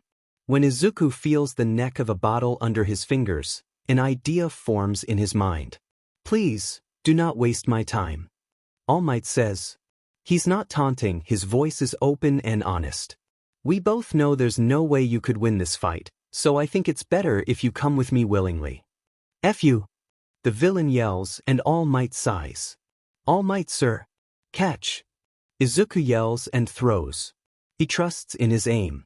He has practiced his aim until his arms felt like they were about to fall off, and his stomach tried to rebel to him. Over and over and over. All Might catches. Imprison him. Izuku yells. He cannot be sure, but it feels like All Might is smiling at him now. Good thinking, boy. Oh God, the praise, Izuku is dying. The fight doesn't last long after that, and the villain ends up humiliatingly imprisoned in a soda bottle. Toshinori slips it in his pant pocket, as the young boy collected his few groceries and is now handling them to him with a smile that could light up a room. My thanks. He says, smiling back. What is your name, boy? I'm Izuku. Izuku Midoriya, sir. The boy replies, excited, looking up at him. And Toshinori looks into the unmoving washed-out green, into milky white pupils visible behind the mess curly hair, and realizes. The boy is blind. The boy that he distinctly saw dodge a series of fairly quick attacks, light on his feet and clearly used to some kind of training, the boy that had thrown him the bottle at the perfect height and perfect speed, the boy that has easily collected his spilled groceries and orderly put them back into the little plastic bag. The boy is blind. The boy is still looking at him. He can't, actually, don't be stupid, he's probably just doing so to be polite, as if waiting for something. Toshinori coughs, forcing himself out of his stupor. You did good, young Midoriya, he says, and he means it. You seem rather apt at this. The young Midoriya let out a little chuckle, his cheeks reddening. I work out, he says. An understatement in Toshinori's eyes. Sir, I'm sure you get this a lot, but you're, like, my favorite hero. I do. Toshinori admits, softly. And every time it's pleasing to hear, just as the first. The boy chuckles again, almost vibrating with excitement. And I know you also probably get this a lot as well. He continues. But you're a great inspiration to me, and every time I'm down and think I can't go on, I can hear your voice cheering me on, and then I can get back up, and you've inspired me to do better every day. So, thank you. Toshinori blinks, and the silence stretches for a second too long. I'm sorry, the boy stammers, pale green eyes finally breaking contact. That was maybe a little No, Toshinori says softly. I don't get that as much as you think. It was very moving. Thank you, young Midoriya, I'm honored you think of me that way. Oh God, the young Midoriya looks like he's about to pass out from excitement. That is never not adorable, but somehow seems even more so coming from this boy. A sting of pain lets itself know. He should leave. His time is almost up, and he should definitely leave. But he cannot help it. Toshinori has to know one last thing before bidding farewell to his young fan. There's something I wish to ask you, young Midoriya, hoping I'm not prying. Anything, sir. Are you? He cannot really think of a way to put it tactfully, so he opts for honesty. Are you blind? Midoriya jumps a bit, his eyes going wide. The sole of his shoes scratches at the asphalt in an almost childish gesture. I am, sir. Oh, Toshinori is so screwed. The boy seriously looked like he was about to faint when Toshinori asked him if he'd so kind as of walking him to the nearest police station. I'm not experienced with the neighborhood, it would be extremely helpful if you could accompany me. There really is no need, he could have just asked for a general direction and that would have been enough. But Toshinori wants to know more about this brilliant young man that destiny has put in front of him, and this seems like the perfect occasion. Of course. Midoriya yells, before putting his hands over his mouth. I'm sorry. Of course, although I should call my mom first, if that is okay with you, sir? Toshinori nods, before remembering the boy is blind and mentally smacking himself. Of course, I wouldn't want your mother to worry. It'll only be a minute. Midoriya stammers, fishing his phone out of his pocket and murmuring, "Call Mom." Into it. "Hi, Mom, no, I'm fine. I will be a bit late, I'll explain later, no. Toshinori is racked by a coughing fit. God damn it. His time just goes by so fast. He looks at the boy, his back turned toward Toshinori, concentrated on his call. But he can't really see him, right? Toshinori let himself shift. Izuku closes the call with one last hasty, "Love you, Mom, bye," before turning toward All Might, heart beating in his throat. His favorite hero has complimented him and thanked him, and now wants him to walk with him. Oh my god, Izuku's going to. Something is different when he turns. All Might, it's still there, of course. His light, it's still the same but less blinding. Like it's about to go out. "All done, young Midoriya?" All Might asks and then coughs. "Please do not mind my voice. I caught a bit of a sore throat that's been plaguing me lately." Izuku feels it. He's lying. All Might is lying. But what? When the boy turned, he froze almost as if he could actually see Toshinori. That wasn't the case. The way the boy's eyes looked, it was obvious, really. What was that made him go silent and wide-eyed, then? Maybe it was just the prospect to walk with him, but, "All done, young Midoriya?" he asked and coughed. She'd his voice. "Please do not mind my voice. I caught a bit of a sore throat that's been plaguing me lately." Young Midoriya blinked and relaxed. "Of course," he replied, strangely serious. "Okay, this way, sir." They walked. All Might seemed oddly interested in him. And as much as that made his heart swell and his chest feel light, Izuku was unsure. Was he always this expansive with all his fans? Izuku couldn't imagine it. The man was the most beloved hero in the world. There was no way he'd have the time to get so interested in each one of his fans. He wondered what made All Might so curious about him. "'Kay, get that ego and squash it now, Midoriya. If you allow this to go to your head, you're soon gonna become Kaken too." "Sir, can I ask you something a bit rude?" he says in a moment of silence. All Might chuckles. "Well, I did ask a rather personal question to you earlier. I guess it's only fair." "Why, Izuku hesitates, unsure about how to put this without offending his idol. "I'm sure you're a very kind person, but I cannot imagine you spending so much time getting to know all your fans. That's like physically impossible. So, why me?" "And perceptive too," Toshinori thought. The boy has turned toward him, his eyebrows a little creased. And hand was going up and down his sleeve, in a probably unconscious nervous gesture. "That is indeed true." Toshinori weighs his words. "As much as I would love to be able to spend time with all my fans, that is simply not feasible. Today, you've happened to cross my path, and you've done something I simply could not think was possible for a boy in your situation."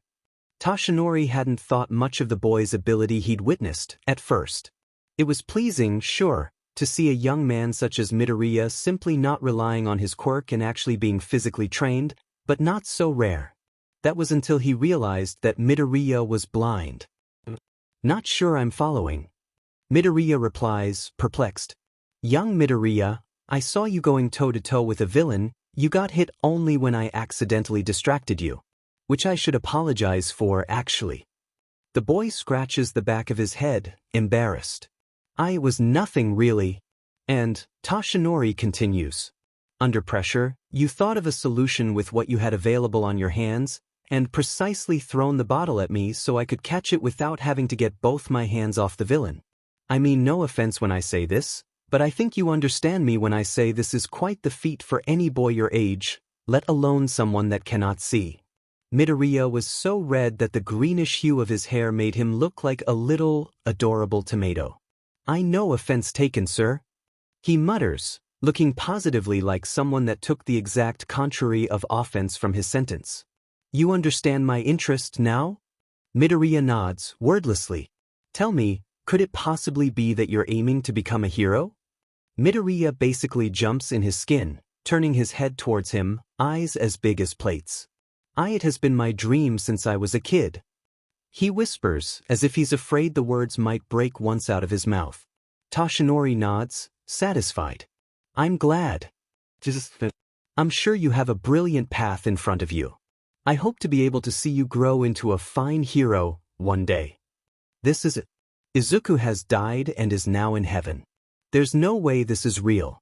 There's so much he wants to say, but the words stop in his throat and gets all garbled and messy, and Izuku knows that if he tries to talk now, all that would come out would be something akin to that weird key-mashing Mickey replies to him with whenever he sends her some funny text. So he shuts his mouth and nods. They walk in companionable silence for a bit. All Might feels lost in his thoughts, and as curious as Izuku is to know what he's thinking about, he's really not about to pry, not when he's not even able to string a single, coherent sentence together. Izuku perceives a light suddenly coming from his right and tenses. Whoever it is, stumbles into All Might with a oof before running away as if he hadn't just crashed into the symbol of peace. "Hey!" Izuku exclaims, outraged. "Walk less slowly next time, assholes." The guy replied, clearly already far. Izuku can't believe his ears. "Man, some people," he mutters, "I don't know what that guy's deal was, but if he didn't notice who he just crashed into, he must be more blind than me." All Might let out a little choked sound and then starts laughing heartily. Izuku feels himself blushing, satisfied. That laugh is different from the one All Might usually uses, it feels more personal. Izuku always heard the phrase, "Don't meet your heroes," and while he can understand the meaning of it, he cannot find himself agreeing with it at the moment. All Might is just as wonderful as Izuku has always imagined him to be. They reach the police station a little too early for Izuku's tastes. "Oh, thank you so much, young Midoriya," All Might says, putting a hand on his shoulder. "You've been of utmost help today." Izuku cannot help it. As selfish as it is, he doesn't want to separate from his idol yet. With what he knows must only be described as a pout, he wordlessly nods. Silence stretches as All Might probably stares at him. "Could you please wait for me outside?" All Might says, his words almost calculating. "I'll make sure the villain is properly cared for and then walk you home. For safety, you see." Izuku's heart jumps in his throat, and then he beams. Of course. For safety. He can just feel the smile All Might gives him before entering the police station, and as he does so, Izuku watches his light go bright and golden and blinding again. Weird. After explaining the situation to the starstruck police officer, Toshinori slips the bottle out of his pocket. The bottle is not there. He frantically thinks. The guy in a hurry accidentally crashing into him, that's when it must have fallen out. He had been too smitten with Midoriya's surprising sense of humor to notice. "Stupid, stupid, stupid, stupid. You're such a effing idiot." A voice in his head that sounds suspiciously like Gran Torino reprimands him. Toshinori really cannot argue with that. Izuku sits outside on a pot, the bush leaves tickling his neck as he swings his legs back and forth. He knows it's kind of a childish, but he can't help it, he's just too excited to sit still. He jumps when he hears yelling in the distance. He focuses, just in time to perceive a familiar light rapidly sliding toward the center of the city. No, wait. Two familiar lights. Oh no. Toshinori crashes into the boy just as he steps out the police station, sending him tumbling on the sidewalk. "Young Midoriya, are you?" Before he can even finish the sentence, the boy is back on his feet, frantic, grabbing at his shirt. All Might, that mud guy Kaken, he took him. He took Kaken. Toshinori doesn't know what the boy is talking about. He puts his hands on Midoriya's shoulder. "My boy, I'm afraid I will not be able to walk you home today," Toshinori says regretfully. "You are not responsible for my mistakes, but nonetheless, I need to remedy to them." "Where did the villain go?" Izuku points in the direction of the city center, wordlessly. His hands let All Might's shirt go as he flexes down. All Might, wait. And he's off. Izuku watches the blinding light soar away, a sting of sadness in his chest. And Kaken. All Might technically didn't tell Izuku not to follow, right? Toshinori unwillingly shifts back just as he's about to hit the floor. Shit. Luckily for him, he manages to stick a semi-decent landing. His body does not agree with his score of semi-decent and lets itself know, shaking him with coughs as blood drips from his chin. He made such a mess. God, he's the worst. A giant foot comes in his field of vision. There's a large crowd, but they are all turned away from him, thankfully. Please, everyone stand back. A female voice booming over the chaos. Little columns of smoke are starting to raise into the sky. Make sure you and everyone around you is out of danger. Let us take care of this. Mount Lady, that's her name, Toshinori is sure. A rather new entry into the hero world. There are others, he can see them, and he let out a little sigh of relief. God, he is the worst. Makes a mess of things, disappoints a young, eager fan, and then is relieved when others are behind him, cleaning up his sheet. What would Sensei think of him? He wobbles to the other side of the road, trying to see over the crowd. At least his considerable height comes in handy, for once. It is the mud guy, indeed. Strangely enough, there are explosions coming out of him. That was what must have lit all the fires, but Toshinori is perplexed. Why did the villain not use those explosions against him in the first place? His heart almost skips a beat when he realizes there's a boy trapped in the mud, cannot be older than young Midoriya. His heart definitely skips a beat when he sees Midoriya pop out the front of the crowd, charging against the villain. Kaken's light is so distressed. Izuku didn't really have the time to be afraid during his encounter with the mud villain. He focused into how to fight back at first, and then All Might arrived, and how could Izuku possibly be afraid after that? But of course he should have been. Of course Kaken is afraid. For all his brashness and big words, Kaken is still just a boy, like him. And where's All Might? He should pop up in the crowd with his golden light, but Izuku can't feel it, despite the advantage All Might had over him. Izuku scans the crowd. It's hard to focus when everyone's lights are so frantic and there are other heroes too. He can hear them trying to find a breach into the villain's defenses. Finally he finds it. All Might's light is weak again. What is going on? Kaken screams something unintelligible over the general noise, and his light is so scared. And suddenly nothing really matters anymore. No matter how much Kaken has hurt him, of many tears Izuku spilled because of his old friend. Kaken was scared. Izuku charges before he has the time to even realize his feet are moving. It all happens in a matter of seconds. He thinks he hears All Might scream, Midoriya, no, but it's hard to tell over the cacophony. More probably it's a trick of his imagination. Izuku feels the warmth of living fire in the reflection of Kaken's light. He grabs at it without slowing his dash. It's a piece of something, maybe wood, burning lively at the tip. The warmth, it's almost unbearable. It's perfect. He thinks he hears Kaken go, Izuku, but it's hard to tell over the cacophony. That is surely a trick of his imagination. Kaken hasn't called him with his given name in years. The mud guy is more still now, trying to contain the uncontainable force that is Katsuki Bakugu, less shifty and liquid. Why? Izuku focus until it's just the two of them in his dark world, until he feels like he's not even looking at mud guy's light, but directly into his soul, down to his most vulnerable parts, and jumps. The burning stick sinks directly into mud guy's eye. The pro-heroes take him and Kaken away as soon as mud guy releases Kaken, screaming in pain. What do you think you were doing? That was dangerous. Are you crazy? There are voices reprimanding him, but Izuku pays them no mind. He's too busy trying to open back the scope of his radar, like a camera lens unfocusing away from a single object. His heart roars in his veins and his breathing is short and ragged. Kaken's light at his side is still, unnaturally so. As if he's concentrating his entire being on something. Izuku gulps, all the noises washing over him, as if he just snapped out of a dream. He doesn't have time to think about Kaken's sudden focus on him. All Might's light is back, right in front of him. He must have jumped into the fight not long after Izuku and Kaken had been dragged away. But something is different, a different feeling to it, like shame. Izuku is far too accustomed to that particular feel. All Might is ashamed. But what was that? Things have quieted down. Police forces and firefighters and ambulances have arrived.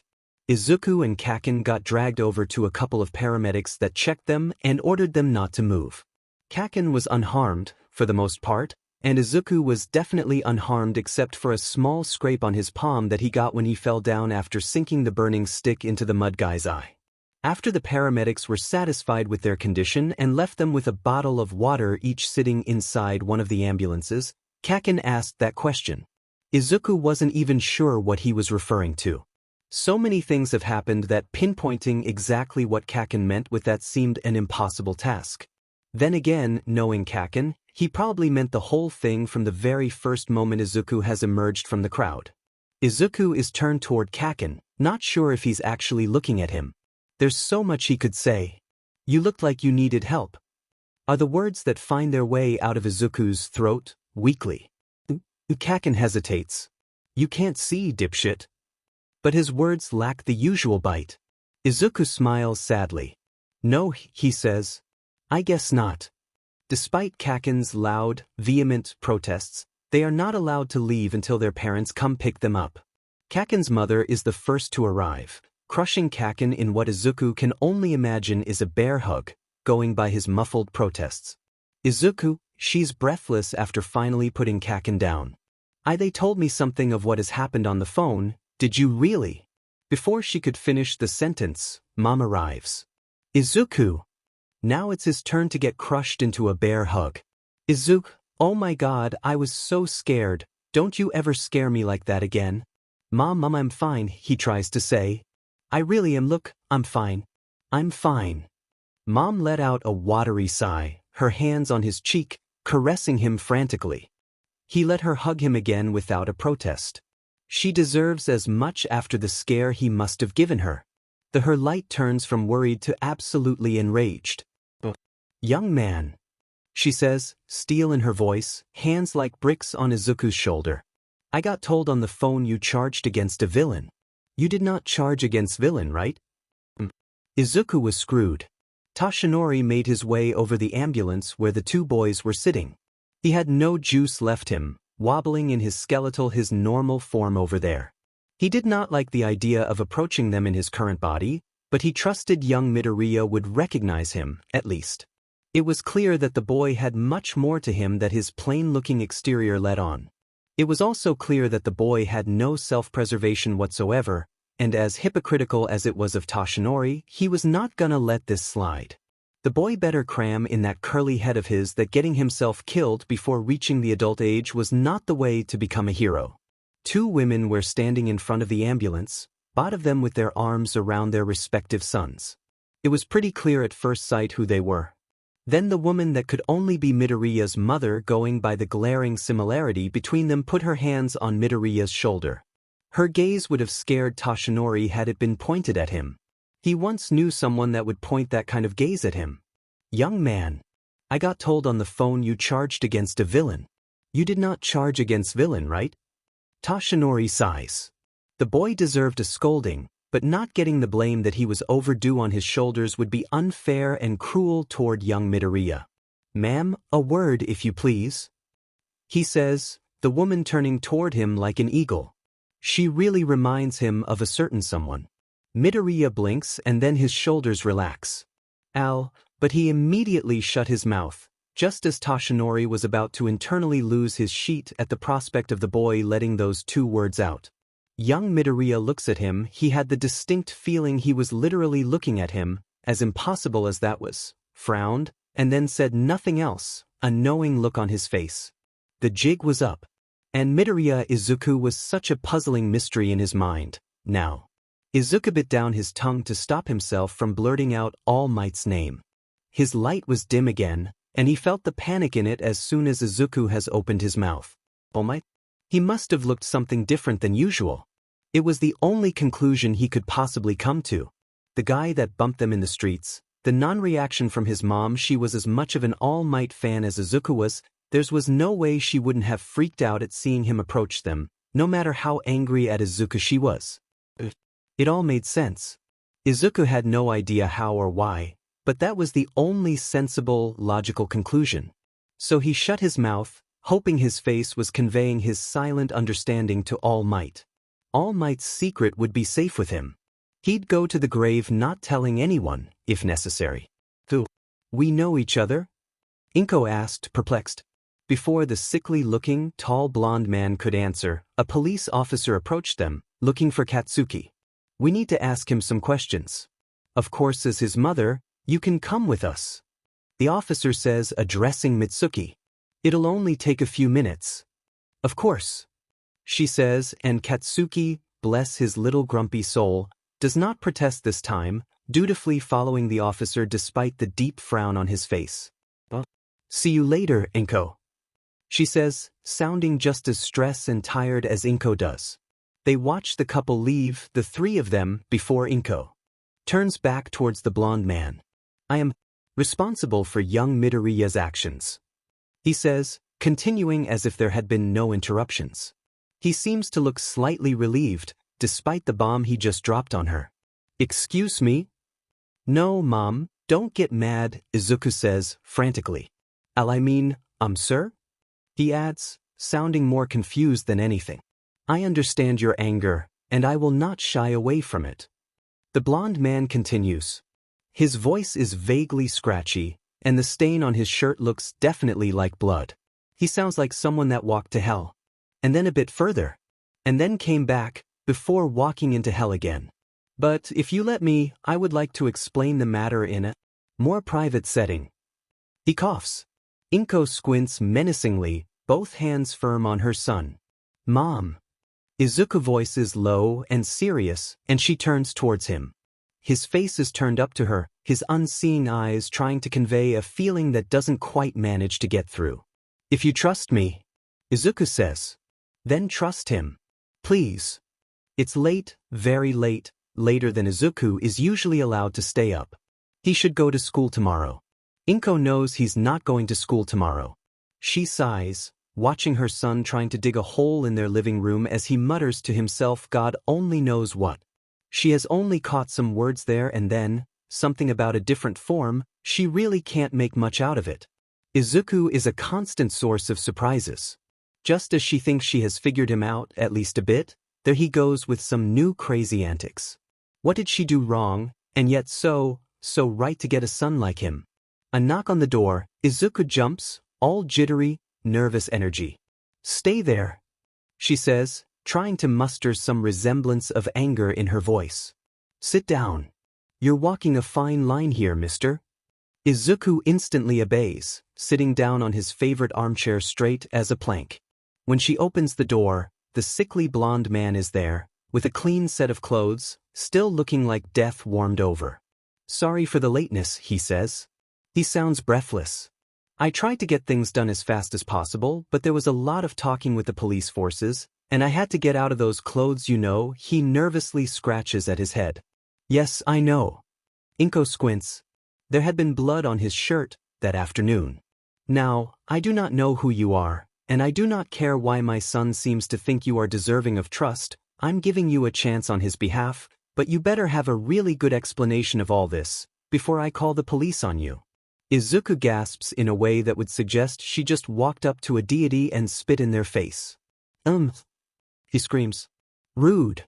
Surprisingly enough, the blonde man chuckles. Young Midoriya, your mother has a fiery spirit. I can see from who you took after. He says. His tone is fond. You are very lucky. I am but like rude. Izuku sounds frantic, his face flushed. Sir, I'm really sorry. You do not decide who I should be sorry for. Inko interrupts, pointing at her son. And you? She says, turning back toward the man.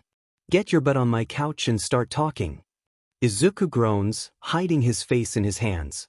The blonde man sits on her couch, his long legs looks cramped in the space between it and the coffee table that for her and Izuku is usually more than enough. He holds his hand out. My name is Toshinori Yagi. He says. But you might know me as All Might. Inko almost faints. Once she's done hyperventilating with the blonde man, All Might, fussing over her with a guilty expression, she turns slowly over her son. Do not look at me like that. Izuku protests. I tried to tell you to stop being rude. All Might Toshinori whatever doesn't seems to react to Izuku's words with other than a blink of very slight amusement. Do not be so hard on your mother, young Midoriya. He says. I deserve a bit of rudeness, seeing how irresponsible I have been today. That's not true, Izuku pouts, childlike. Inko wants to apologize, Every single part of her being is screaming at her to apologize to this man that both her and her son have idolized for as long as Izuku has been able to pronounce words. She doesn't. She catches her breath some more. I don't think there's any need to say that I truly admire you and respect the work you've done in all these years, but I hope you will understand that I still want a solid explanation as of why you, of all people, have put my son in danger today. Strangely enough, Izuku does not protest at her words in the slightest, this time. All Might nods, a deep frown casted on his emaciated features. I'd expect nothing less from you, Miss Midoriya. His voice is both gentle and full of regrets. I'm afraid this might turn to be a long story, sorry for keeping you both up for this long. I hope you will both forgive me for the fact I cannot give you the full story. What I can say to you is that my powers are not infinite. Following an incident around 5 years ago, I've found myself being able to rely on them less and less. That is why I now look like the way I do, at least for you, Miss Midoriya. Although I think young Midoriya here has already figured it out, somehow. I suspected something of the sort. Izuku says in a quiet voice. Hopefully you will be able to tell me how later? Izuku nods. Thank you. All Might resumes. I trust in you both that you will not let this information outside this living room. It is imperative that my current status stays hidden as long as it's possible. He continues, explaining to Inko how he just so happened to see Izuku deal with the mud villain after having followed him through the sewers, how impressed he had been with Izuku's agility and his quick thinking. Izuku hid his red face into a pillow at that point, making both of them smile silently, how he asked Izuku to walk him in order to find out more about this young, talented boy, how he let himself get distracted and make a stupid mistake. Oh! Izuku exclaims at that point. It must have been when that guy run into you, isn't it? That's also what I figured. All Might nods. I should have secured the bottle better. Anyway, my mistake costed us a whole lot of grief today, and I'm partially, if not completely, responsible for your actions that followed. Izuku squirms, uncomfortable. You can't blame yourself for that. But I do. All Might interrupts him, and for the first time during that night, his voice turns into steel, serious. Young Midoriya, you are smart and talented, undoubtedly. But what you've done today was stupid, irresponsible, and not something like I thought a boy as brilliant as you would act. Izuku has the decency to look properly ashamed, at least, Inko thinks to herself with a little sigh. I sure hope our little chat didn't go to your head, otherwise I'd be possibly even more disappointed in you. All Might adds, and his words might have been a whip, seeing at how hard Izuku flinched. No! He says, almost getting out of his seat, before composing himself back again. No, that's not it. I swear. I knew you'd be angry if I followed, but I did it anyway. That is my responsibility, and mine alone. Izuku's voice turned into a whisper during the sentence, and All Might's voice softened once more. Why did you do it then? Kaken, Izuku's voice itches in his throat. The villain took Kaken. How could I turn my back and walk home, just like that? I knew Kaken would be scared, that he would need help. I couldn't leave just like that. Not when I knew that someone out there needed help. Toshinori closes his eyes, a deep sigh passing through him after hearing those words. He shouldn't. There were so many reasons why he shouldn't. I couldn't leave just like that. Not when I knew that someone out there needed help. But in his heart, his stupid, damaged, still beating heart, he knows that the decision is already half made. I see. All Might says thoughtfully after long seconds of silence filled only by the ticking of the clock arms going by. I'm sorry. Izuku says, fists tight in his lap. I know I did a stupid thing, and I know I'm super grounded, Mom. He flashes her a weak smile. But I just could not try to help. Please, try to understand. Inko sighed again, demurely dabbing at her wet eyes, but her voice does not waver. You are in trouble for sure, she says before reaching out and putting a hand on her son's. And I understand that your heart is too big for your own good, Izuku. Sometimes I wish you'd be a little more selfish. Izuku squirms a bit, muttering something unintelligible, as All Might chuckles again. My sensei once told me something like that, a long time ago. He says fondly. You remind me of her very much, Miss Midoriya. Oh, Inko stutters, her hands flying to her rapidly reddening cheeks. That is a bit much, sir. All Might laughs again. It's a nice laugh. I believe that destiny has put me in a good place today, despite everything that has happened. He says, long, thin fingers crossing in his lap. You are both good people, and if I had to reveal my secret to someone, I'm very glad it happened to be the two of you. The way mother and son blushed was very similar, Toshinori noted. They both started from the ears. Miss Midoriya, I have very many questions about your son, but I must start with this one, Toshinori says, after leaving them both a few instants to calm down. Would you allow me to see after his studies? Inko really faints, this time. Oh, that was embarrassing, she says, once she's finally back on her feet. I'm so sorry, I'll go make us all some hot tea, you two can talk. I'll be right back. She hurries out, and Izuku sinks back into his armchair. Oh my god. He says. Oh my god. You can't just drop things like that. Hadn't Mom fainted, I think I'd have died of an heart attack myself. The words are out before his brain really catches up about who he's talking to, and Izuku slaps both hands on his mouth. But All Might's light feels amused, even possibly fond. I think we will both be less nervous if we start addressing each other a bit less formally, young Midoriya. He says. Does that mean you'll call me Izuku? Because I'd die. I'd literally die. Izuku says, his traitorous mouth moving on its own again. He should just stop talking. His brain-to-mouth filter is clearly fried. Let's avoid premature deaths. All Might says, a laugh in his voice. So, young Midoriya, why don't you tell me about yourself? I tend to overtalk a bit, so I'll try my best to give you the abridged version, Midoriya started, vaguely flustered. So he spoke. Of how he'd always admired heroes and has dreamt of becoming one ever since he'd been able to walk, how he waited and waited for a quirk that he thought never came. How he'd lost his sight at only 4, and lived his life in the dark ever since. In retrospect, that obviously was my quirk manifesting. Izuku said, pulling at his lower lip thoughtfully. I just didn't know yet. I didn't find out until, like, a month and a half ago. Toshinori blinked, perplexed. Please enlighten me? And he did, explaining of how his meditation led to him to the blossoming of his ability, these lights that allowed him to see so much. That's how I realized that you didn't look. Well, like you all the time. Your light shifts with you, and people obviously reacted to you differently, so putting 2 and 2 together I could only come to that conclusion. I see.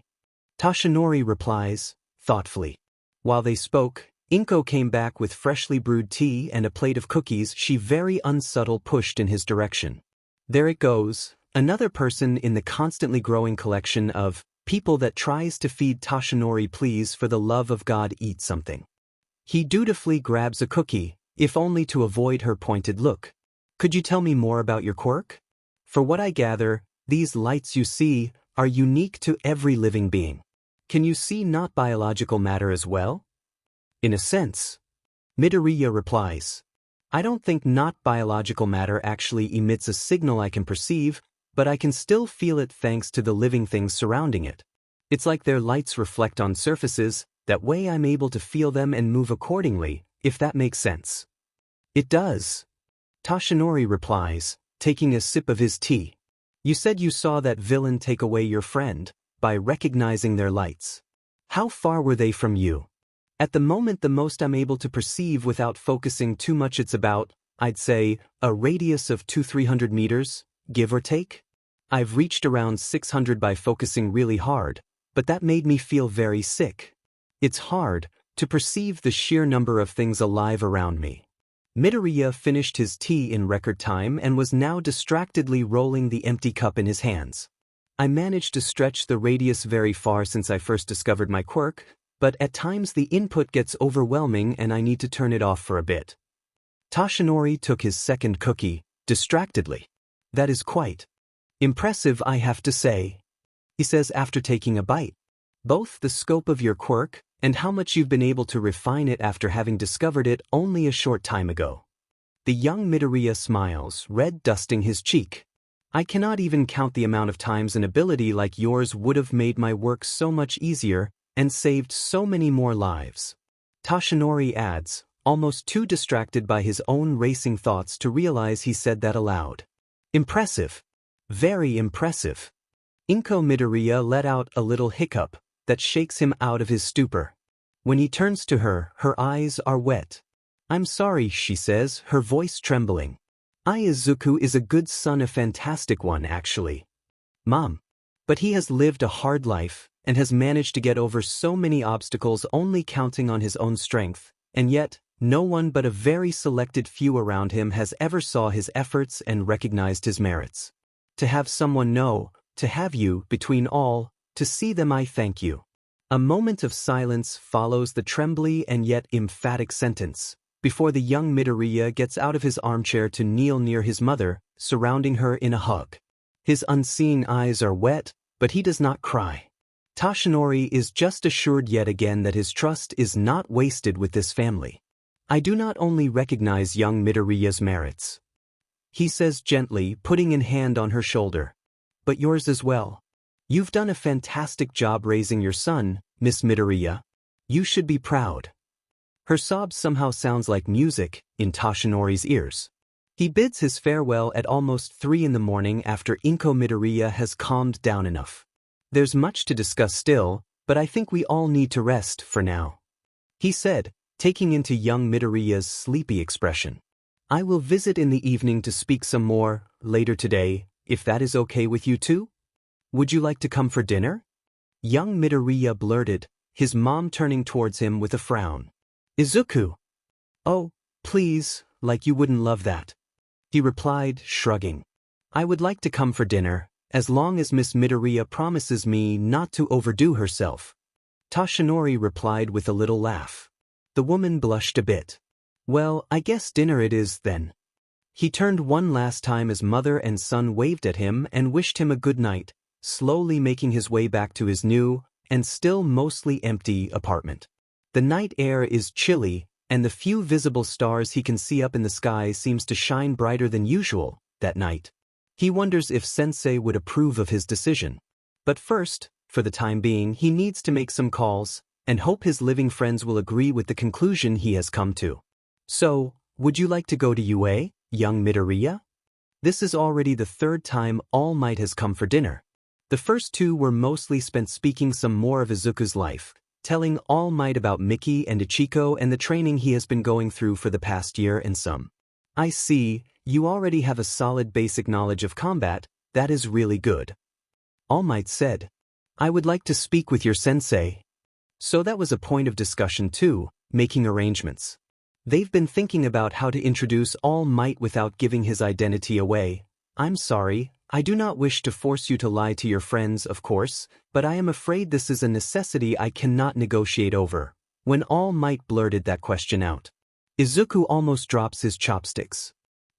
Of course I would like that. His mind screams at him. But can he? Yes, he discovered his quirk and, yes, thanks to it he was now more independent than ever. But he was still blind. He still had enormous limits.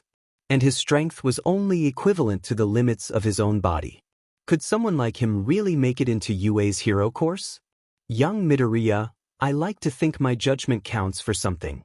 All Might nudges him, gently, like a lion dad nipping at his pups to poke at their egos. So, I'm going to ask again. Would you like to go to UA? Izuku closes his fist. Yes. He says. Yes. I want to go UA. I'm Toshi Shimura, a talent scout from UA. The thin, tall, sickly-looking blonde man in a too-big suit offers his hand.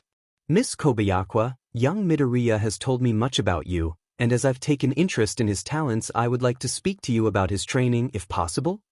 Ichiko is left speechless for a moment. Izuku looks nervous near them, playing with his fingers, his head going back and forth between her and the man he introduced to her.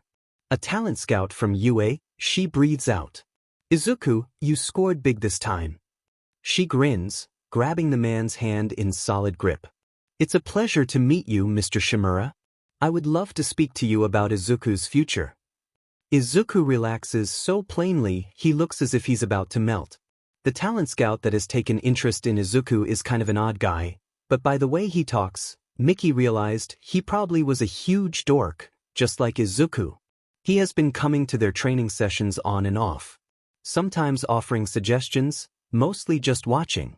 It was clear he deeply respected Mom's training ability, as he nods and hums and writes something down in a little block notes. Sometimes he talks to her too. He's very kind. Young Kobayakawa, I wonder if you also might be interested in a career in NohaIjiachi, like your friend is? Just what? Mickey laughed. No, that stuff ain't for me. She replied. I like training with Izuku and Mom, and I know I'm pretty good at self-defense, but if I have to be honest, I don't want to unleash my quirk onto a living thing every again. I haven't decided yet what I want to do, but that's okay. I'll find my road, like Izuku did. The man hummed thoughtfully. I see. You seem very driven. I'm sure you will soon find what you really excel into. For now, the one thing I excel into is making Izuku work harder. She replied, grinning, and jumped up. Move your butt, Midoriya. That footing is sloppy as hell. Yes, Izuku replied, grinning with a little salute. The blonde man laughed, clearly satisfied by only God knew what. One time he wasn't alone. He came with a man with long, dark, messy hair and bags under his eyes so big they must be paying rent by now. Izuku had been too focused sparring with Mom to notice, at first, and when he spared a single perplexed look in their direction that won him an butt to the grass moment when Mom flipped him over. Focus, Izuku. Yes, sorry. Came the immediate reply, as Izuku did not waste a single second getting back up on his feet. The two men did not intervene all lesson, whispering between themselves for a while, and when the dark-haired man left, Mr. Shimura had a smile on his face that Mickey could only describe as smug. I have no doubt that with the amount of time we still have and with your excellent teaching, Miss Kobayakawa, young Midoriya will be more than prepared for the entrance exam at UA. But we have a problem. They were sitting around a small plastic table in the garden behind Ichiko's gym, teacups and a tray of sweets from the bakery down the road between them. The table was too small for 5 people, and All Might was hunched over, his knees touching the plastic edges. Downsides of being a giant? Inko guessed with a little internal laugh. What kind of problem? Izuku piped up, a worried frown creasing his eyebrows behind the messy hair. It is no obstacle I do not trust you will be perfectly able to surpass, my boy, but we must prepare. All Might said in a gentle voice. You see, the physical exam usually consists in a point-based system where the contestants must take down as many robots as possible, 3 models of which gives points from 1 to 3 depending on the model you manage to take down, and 1 model which is usually recommended to avoid, as it does not give any point. It is a flawed system. All Might sighed. If I have to be honest, I do not approve of it too much. It gives an unfair advantage to those who possess very physically strong quirks, while undervaluing those that, like you, possess different, more subtle kind of talents. Of course, Izuku muttered, pulling at his lower lip. There's only so much I can do when I'm simply not strong enough. I doubt I could possibly be able to take down a robot bare-handed. But I have an idea. All Might continue, fishing something from a battered leather bag he brought with him. Hair dryer? Mickey asked, tilting one of her eyebrows. It's just a hunch I have. All Might said, leaning over the table to put the object in Izuku's hand. But young Midoriya, tell me, if you focus on this hair dryer, can you make out the inside components of it? Izuku has never tried something like that. He usually did not pay too much attention to not living things, just as much as he needed to be able to move freely. He blinked, closing his fingers around the plastic shell of the object and focused. He could feel a bit. It was kind of a mess, all those cables and little parts and things Izuku really did not have any knowledge of. I think I can, he said after a good couple of minutes, after everyone around the table had silently, patiently waited for him. Good. All Might said. We have a plan then. His home turned into a laboratory, pretty much. There were old, broken appliances everywhere. From washing machines to old phones. Opened and dismantled, as Izuku studied them in and out. Inko has sort of given up to the controlled chaos. Where are you two even getting all this stuff from? She asked a little worried as he and All Might transported in a mini fridge. Oh, you know that beach that no one goes to anymore because of all the garbage? Izuku replied. Ugh, fine, just make sure you don't bring bugs or rats in, please. She sighed. And I want this stuff out as soon as you're done with your exam. She added, severe. All Might seemed kind of embarrassed as he apologized. Izuku had never imagined he'd end up having to learn the intricacies of technologies one day, but it certainly gave him a new perspective. There's so much I've always taken for granted, he said one day as he rummaged inside one of those super old, bulky TVs. I've never thought about how complicated all these everyday objects we use really are. All Might hummed. That is true. But it's a good realization. Makes you appreciate even more what you have, doesn't it? Izuku grinned, his cheeks smudged with oil, but then the smile slid off his face. All Might. Yes. Do you gulp? Do you really think this will work? Toshinori let a couple of seconds pass, weighing his words on his tongue. I know for a fact that the robots are designed to have weak points. To present young boys and girls like you with state-of-the-art technology would be an unfair and borderline cruel challenge. So, yes, I believe that if you refine your ability, you will be able to see those weak points and exploit them. He says. Young Midoriya hums, wrinkling his nose in distaste. Is something the matter? Toshinori asks, surprised by the expression. You're not giving me an unfair advantage over the others by telling me this, right? The question comes as a surprise, and at the same time, not a surprise at all. You are honest to a fault, my boy. Toshinori chuckles. Do not worry about that. The exam has been the same for years. All your peers will be able to look into it and prepare accordingly, if they so desire. Young Midoriya is watching him so intently that Toshinori just knows he's probing his light, making sure he's not lying, as he once mentioned in passing that he would notice if someone was lying to him. Don't do that. He reprimands him, good-naturedly. It's kind of rude, my boy. The young Midoriya he first met would probably have stammered an apology, blushing to the roots of his hair. This one, instead, flashes his tongue to him, playfully. How fast they grow. Izuku's eyes snap open 5 minutes before the alarm he set the day before. It's the big day. In a bit of daze, he shuffles out of bed. His clothes for the day are ready. His phone is charged. Mom is already tinkering downstairs, trying to stifle her nervousness as she makes breakfast. After brushing his teeth, Izuku splashes ice-cold water on his face. He expected to wake up a nervous mess, but in truth he feels calm. I won't be able to see you tomorrow, as I have to assist to the exams myself. All Might said the day prior, before leaving. So, I'm going to give you my pep talk now. A thin hand on his shoulder, bony fingers squeezing gently. Win. I will. Izuku whispers, closing his hands into fists. I won't let you down. He makes his way into the packed conference room with only a couple of minutes to spare.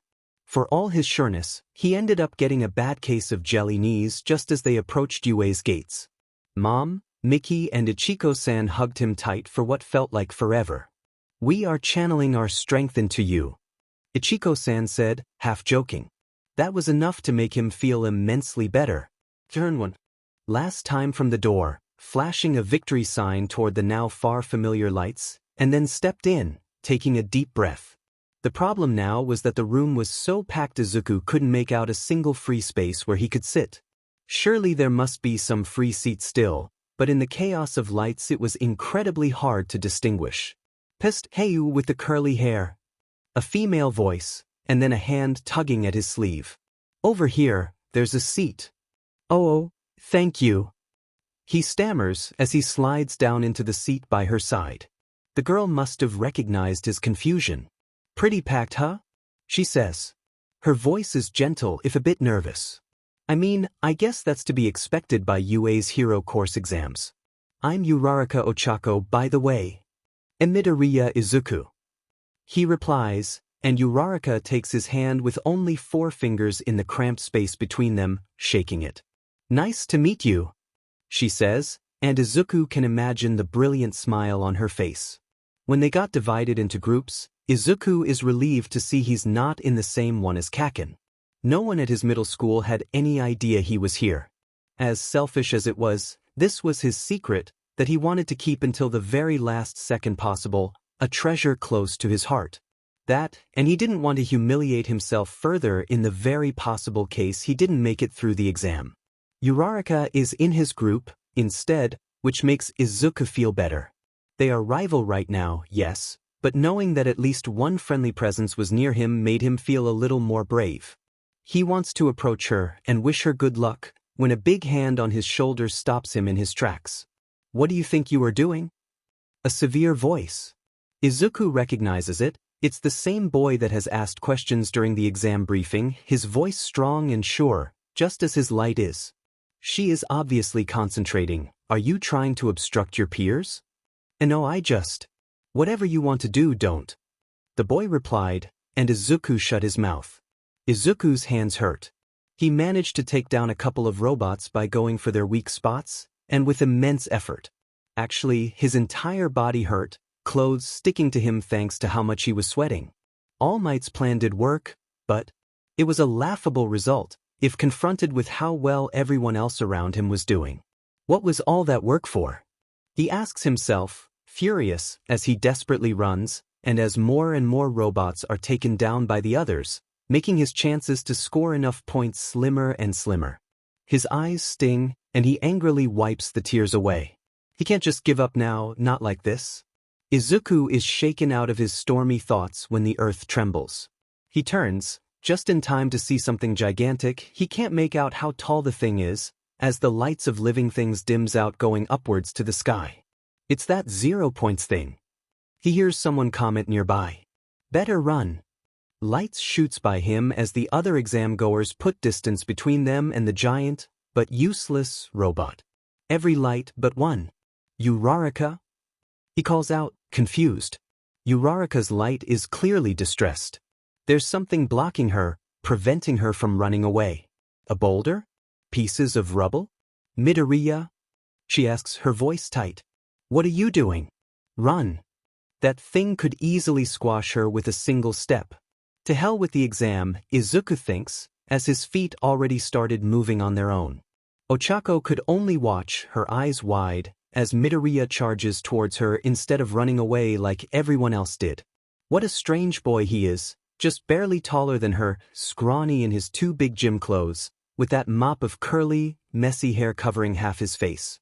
He doesn't look particularly strong, and for what little Ochako had seen of him during the exam, he doesn't seem to have any particularly flashy quirk either. And he's charging full speed towards the giant robot about 1,000 times his size.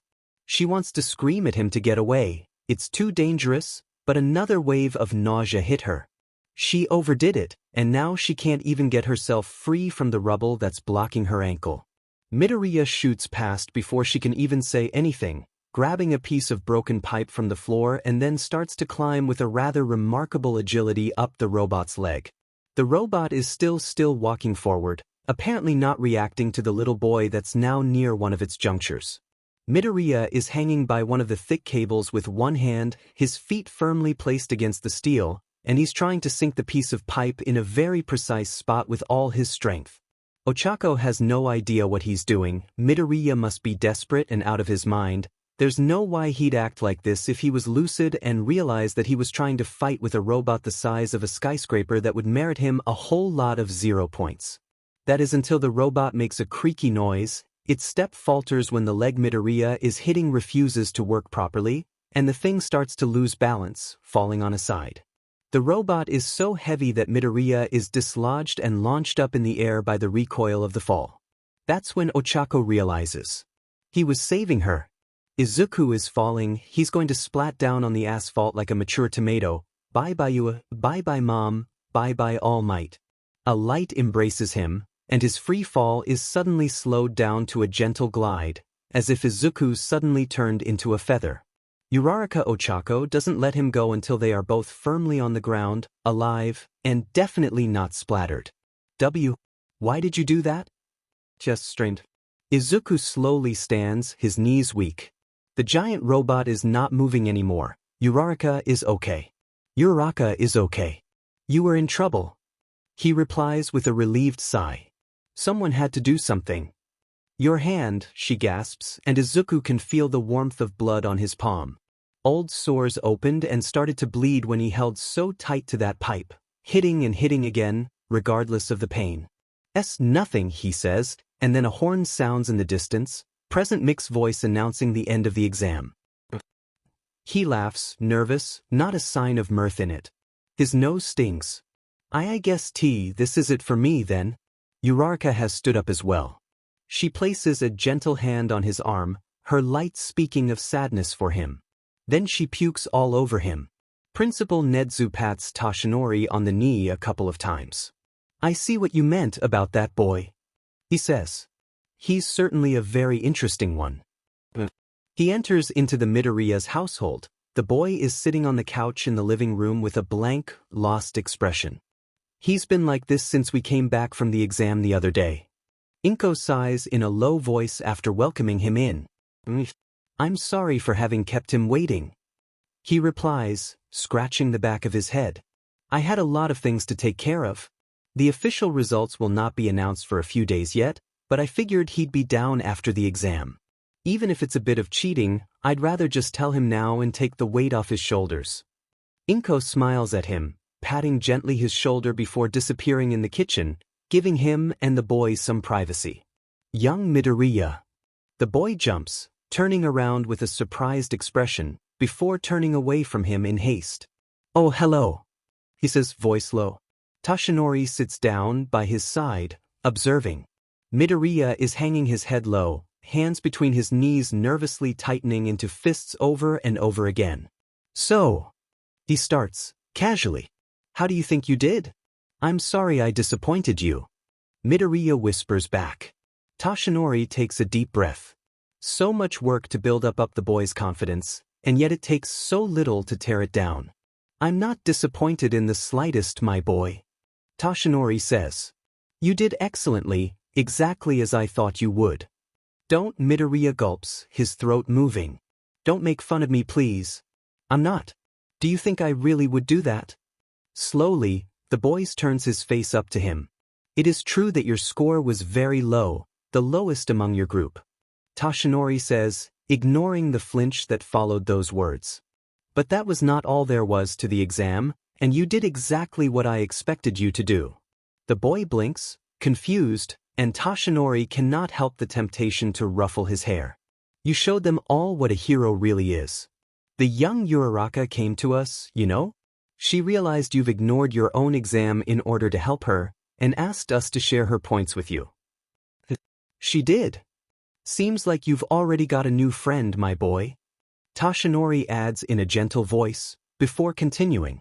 But, in the end, there wasn't the need to do that. The fighting score wasn't all that there was to it, and by showing your willingness to act for the good of others, even to the detriment of yourself, you ended up receiving the highest score in the rescue points, making it into the rankings. Wait, Izuku is breathless, his heart beating right in his throat. This cannot be real. You mean? Congratulations, young Midoriya. You are now a student of UA's hero course. The very last few days of middle school trickled by. Izuku lived them in a dreamlike state. He was going to UA. He was going to UA. He was going to UA. The official results would come out any day now. Kaken didn't know yet, and had no doubt himself passed with flying colors, as he liked to brag loudly and with gusto. Izuku had no doubt about that too. What Kaken lacked in compassion, he made up with sheer power. No doubt the highest fighting score would belong to him. He had no idea how Kaken would react to seeing Izuku's name in the rankings. Hopefully, the first impact of his explosive rage would come when he was home, far, far away from Izuku. Silence, please. Their homeroom teacher called. We are starting to receive the first results of your exams. He called out some names, congratulating various students for successfully getting in their high school of choice. And then, Bakugu and a beat of silence. Midoriya?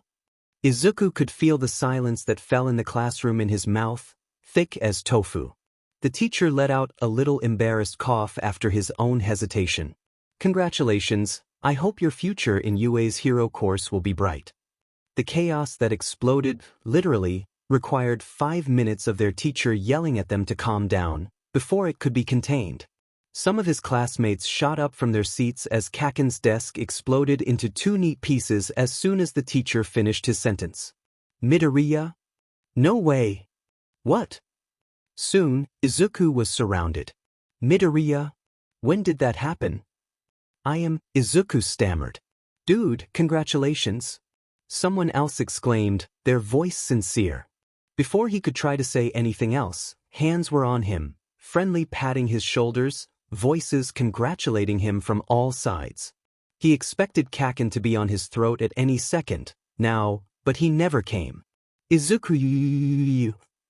Mickey's voice came from far away, growing louder in a few seconds, and she crashed into him, grabbing him with her arms under his armpit and lifting him up, twisting him around. You made it. She yelled, laughing madly. Izuku couldn't stop laughing, although he felt a bit guilty. All Might made him promise not to tell anyone until the official results were out. It had been so hard not to yell with Mickey about it for all those days.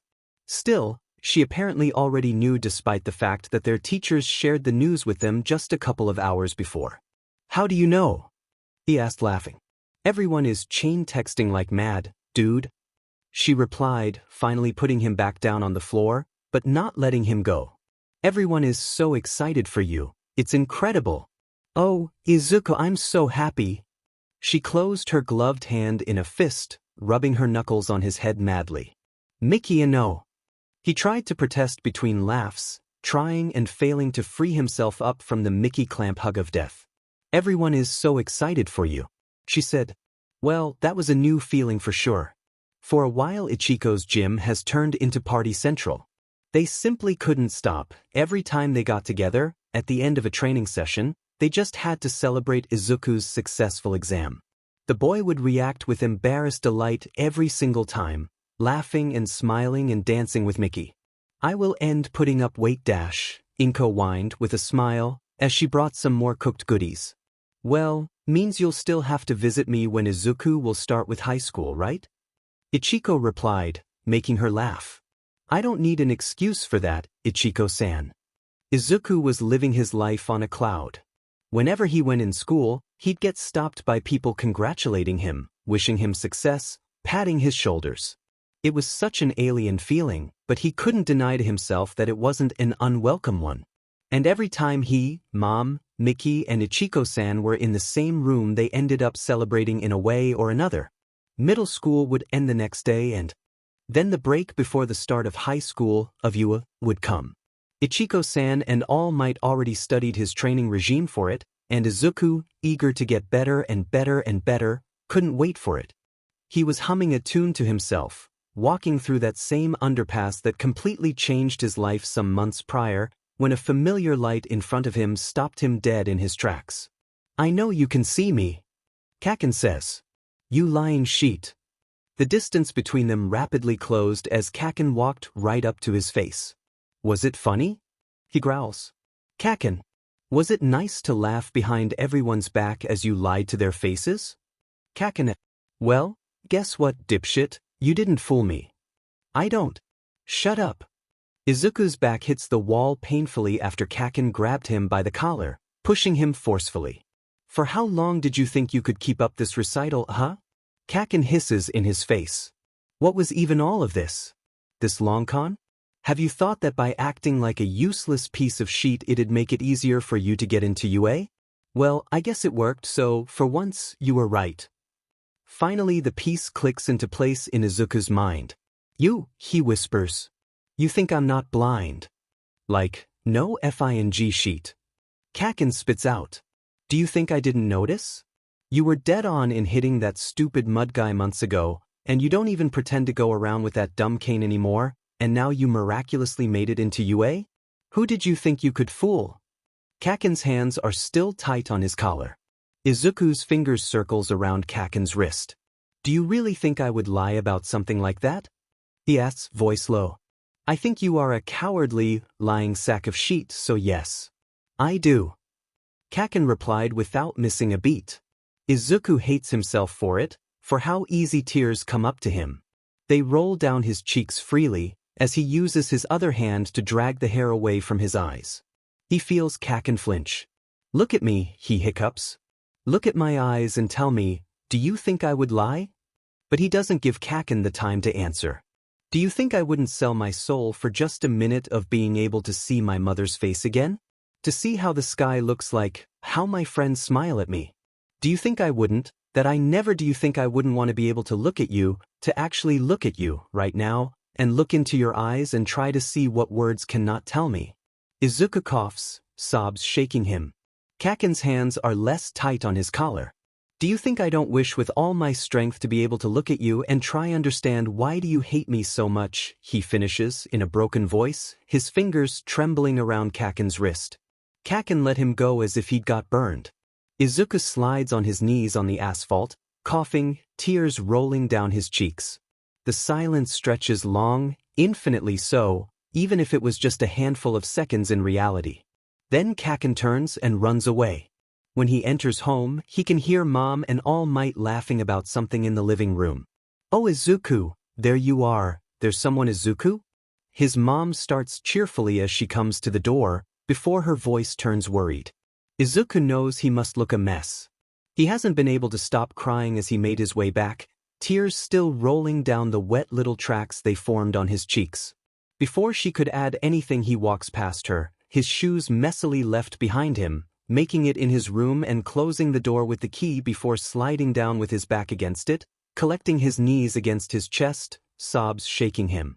Oh no, excuse me a minute, Inko stammers, before following her son upstairs. Is he usually like this? Aizawa asks, perplexed. Toshinori frowns, a finger on his chin. Well, young Midoriya can get a bit emotional at times, but I've never saw him quite this distressed before. Something serious must have happened. Jesus worried. Looks like I choose the wrong day to meet this wonder boy of yours. Aizawa replies, unreadable as always. Toshinori hums as they wait downstairs, Inko's voice muffled in the distance.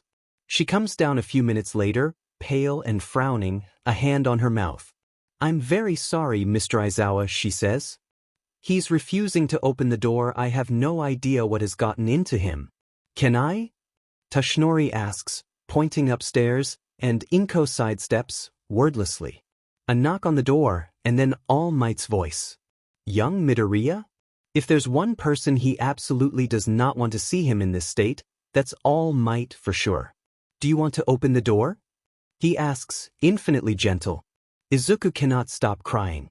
It's as if a dam has broken into his eyes, but then, they've always been broken, and they always will, and the tears keep coming, no matter how much he has already tried to will them away. And no, he manages to say after a beat of silence. Do you want to talk about what is troubling you? What is troubling him is this black hole that has opened in his chest, sking everything in or maybe spitting everything out. Izuku is not sure. No, he says instead. He can hear All Might sigh from the other side of the door. My boy, we are all very worried. If you do not feel like talking to us, I hope you will at least take in consideration the idea of talking to someone else. All Might says, I know that at your age sometimes you just do not feel like talking to an adult. But I can think of at least one person that will be sure to listen to you, without any of our adult baggage. Izuku listens as All Might stands up. He must have knelt down a bit, and goes downstairs. He sniffs a bit, angrily wiping the tears away from his cheek. Useless. They immediately get replaced, and with trembling fingers he takes his phone out of his pocket. Mickey, he sobs, after she picks up at the third ring. Do you have a minute? Or 20, probably. The morning after, Inko opens the door to a Mickey in full casual clothing. Good morning, Miss Midoriya, she says, smiling brightly. Me and Izuku are skipping the last day of school. Sorry about that, but it's important. Mickey drags him into a part of town he has never really frequented at all, replying in a sing-song voice that it's a surprise when Izuku asks where they are going. Here we are, she says, her gloved hand still on his wrist as she opens a door. Izuku hears the tingling of chimes, and his nose is immediately attacked by the smell of some sort of chemical, making him sneeze. Sorry, you'll get used to that, Shiori. Finally letting his hand go to hug whoever approached him. Izuku, this is Shiori, my friend Izuku. Shiori takes his hand and shakes it. I can see what you mean, Mickey. She says. Potential under the disaster. That finally gets a word out of him. Excuse me? Mickey laughs. Shiori is my hairdresser. She's like magic. Everyone is super envy of my dye job all the time, and I don't share her easily, so you better be dim and grateful I brought you here, Midoriya. Izuku blinks. You dye your hair?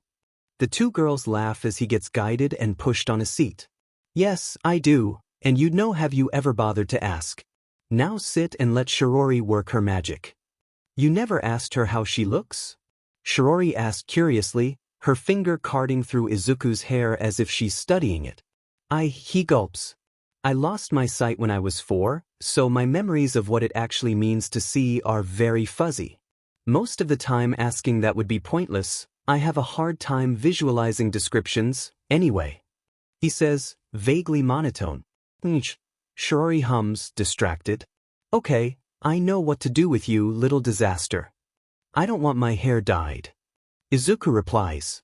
The mere idea of having to smell that chemical all the time makes his head spin. None of that, don't worry. We're just gonna go with a bit of restyling. Stay there, I gotta take some stuff in the back. Izuku turns toward Mickey, sitting at his left, with a whine. You promised me, Midoriya. She interrupted him before he could even start. Izuku sighs. Shiori works on him for a while, chatting with Mickey of anything that comes to mind. Izuku relaxes, might as well do that since he has no choice but to be subjected to this. It feels like ages before she's finally done, putting the reclining chair back into an upright position and drying his hair, her fingers working methodically and clearly experienced. And voila! Shiori says, taking the sheet covering his shoulders away. What do you think? He knows that both girls are staring at him as they hum. I knew it. Mickey hisses. You have a natural cuteness to you, Midoriya. That mop of hair covering your face all the time wasn't doing you any favor. Shiori explains, I didn't even need to do that much, really. I shortened it a bit, freeing your face. You have kind of round features, so they go well with you natural curls. As long as you keep them at this length and take care of them properly, you will do just fine. I can suggest to you some shampoo and hair conditioner brands to keep your hair soft and easier to manage. Izuku is kind of overwhelmed by the information, palming at his now shorter hair. It feels weird. He's so used to have that constant weight, to feel the brush of his hair on the point of his nose, keeping his eyes hidden from everyone else. Izuku. Mickey says when he doesn't reply. Do you know why I forced you to come here, today? Izuku shakes his head. This is the new you. Mickey declares, jumping down from her seat to stand in front of him. He can imagine her, standing proudly, hands on her hips. This is the new you that is going to UA, and is going to become a hero, and is not going to get his entire soul crushed by the shitty words of someone that has never believed in him in the first place. Izuku realizes his mouth is hanging open. He closes it. This is the new you that has nothing to hide, that will face life openly and with a smile and proudly. From the moment you step outside this hair salon, you leave behind all the pain, and the fears, and the regrets, shed them just like the hair that covered your wonderful eyes. Mickey's gloved hands claps on his cheeks with a soft slap. You don't have to hide anymore. She says, her voice lower, serious. So please keep your head high, and never, ever think of hiding who you are ever again. They spent the rest of the day aimlessly walking around the city. They ate ice cream for lunch and burgers for snacks. They went to a park and played on the equipment like kids, laughing. They drank one of those ridiculously expensive coffees, sitting outside and looking at the people going by, in their completely different ways. There are two girls sitting at a table to your right that are totally checking you out. Mickey leaned in and whispered at some point. No way, he tried to reply before getting shushed. Nuthi, turn around and smile now. Izuku obeyed, his cheeks burning, knowing his smile was weak, and yet he heard happy giggles follow. See? Mickey said, smug, obnoxiously sipping the last of her coffee with her straw when he turned around to face her, shocked. Told ya. When he came home, Mom dropped the steel top of one of her pots on the floor. Hello, he says, smiling. Mom walks closer, her gentle hand on his cheek. She doesn't say anything, caressing him sweetly before taking her hand away. Welcome home, dear. There's so much crammed in that single sentence. But Izuku knows that one sentence, this time, is enough. Izuku walks down the corridor, directed toward his new class, for the first time. The need to hang his head low, nervously, is almost overwhelming, but he resists. He walks by Class 1B on his way, tentatively feeling the lights out, but Kaken's light is not there. His usual luck. Letting out a little sigh, he stops in front of the door to his class. His hand lingers on the handle. Knew you, he can hear Mickey's voice in his mind. Do better, says All Might. Izuku opens the door. As soon as he does, two familiar voices, that were previously bickering, fall silent. Midoriya, right? One of them says, approaching him. It's the severe boy from the exam. I must apologize for my harsh words during the exam. You've clearly shown a deeper understanding of it than me. I'm Ida Tenya. It is a pleasure to share class with you. Oh, it's no problem, he replies, scratching the back of his head. Midoriya. Another familiar voice, and he cannot contain his smile. Uraraka. We are in the same class. I'm so happy. Oi, Four Eyes. Kaken's harsh voice interjects. Stop standing there with that stupid hand out. He's not gonna shake it. He's blind. There's something in Kaken's voice that Izuku cannot quite pinpoint, his light completely unreadable. He expected sneer from him, but there's none of that. He's actually serious. And as Ida apologizes to him, formal to a fault, Izuku cannot help but smile a bit sadly to himself. As usual, no one manages to make him yearn for sight as much as Katsuki Bakugo does. What would Izuku give, just to be able to meet Kaken's eyes, and understand what he's thinking? Ochako's hand flew to her mouth. When she first met Midoriya at the exam, she distantly wondered about the hair covering his face, but she had so many things to worry about that it seemed a minuscule, unimportant detail in the grand scheme of things. His hair was much shorter now, still messy and curly, but she could finally see the freckles dusting his round cheeks and his pale green eyes. It was obvious, now that Bakugo said it. Midoriya's pupils were milky white, clearly not reacting to the frantic movements of Ida in front of him. How did he? Ochako mentally smacked herself. What right did she had to doubt Midoriya? People wouldn't believe that cute, soft little Ochako could make it into UA, and yet she did. So did Midoriya. She resumed her walk toward him, with even more strength in her stride. Ida, I think that is quite enough. She says gently, putting a hand on his shoulder, stopping his hands midway. Midoriya. He turns to her, Uraraka. I'm glad we are in the same class too. He says, little lines appearing around his eyes when he smiles. She hesitates, and she notices the lines of Midoriya's shoulders tense a bit. Oh, this is embarrassing. I'm so sorry I was sick all over you at the exams. She blurts out. Midoriya clearly relaxes. Don't worry about it. Downside of your quirk. She tilting her head on a side. They told me about what you did. Midoriya adds, his voice lowering. About the points. I wanted to thank you. And Ida, that so far had been tense and silent at their side, snaps like a soldier, shoulders squared. Yes. It's a pleasure to share class with you too. Midoriya says gently, holding his hand out. Ida takes it in a firm grip and shakes, smiling. They don't get much time to familiarize with one another, as the door opens behind them to reveal a man that could probably use about 1,000 years of good sleep, a long sort of scarf covering the lower half of his face, clad in a dark coat. Get to your seats, y'all, this isn't a picnic. He says, his voice monotone. Izuku rapidly counts the desks, making a beeline for his. He's sitting right behind Kaken. How lucky. I'm Aizawa Shoyuda. The man yawns, sounding bored. I'm your homeroom teacher. Now go change, we are going out to have a test.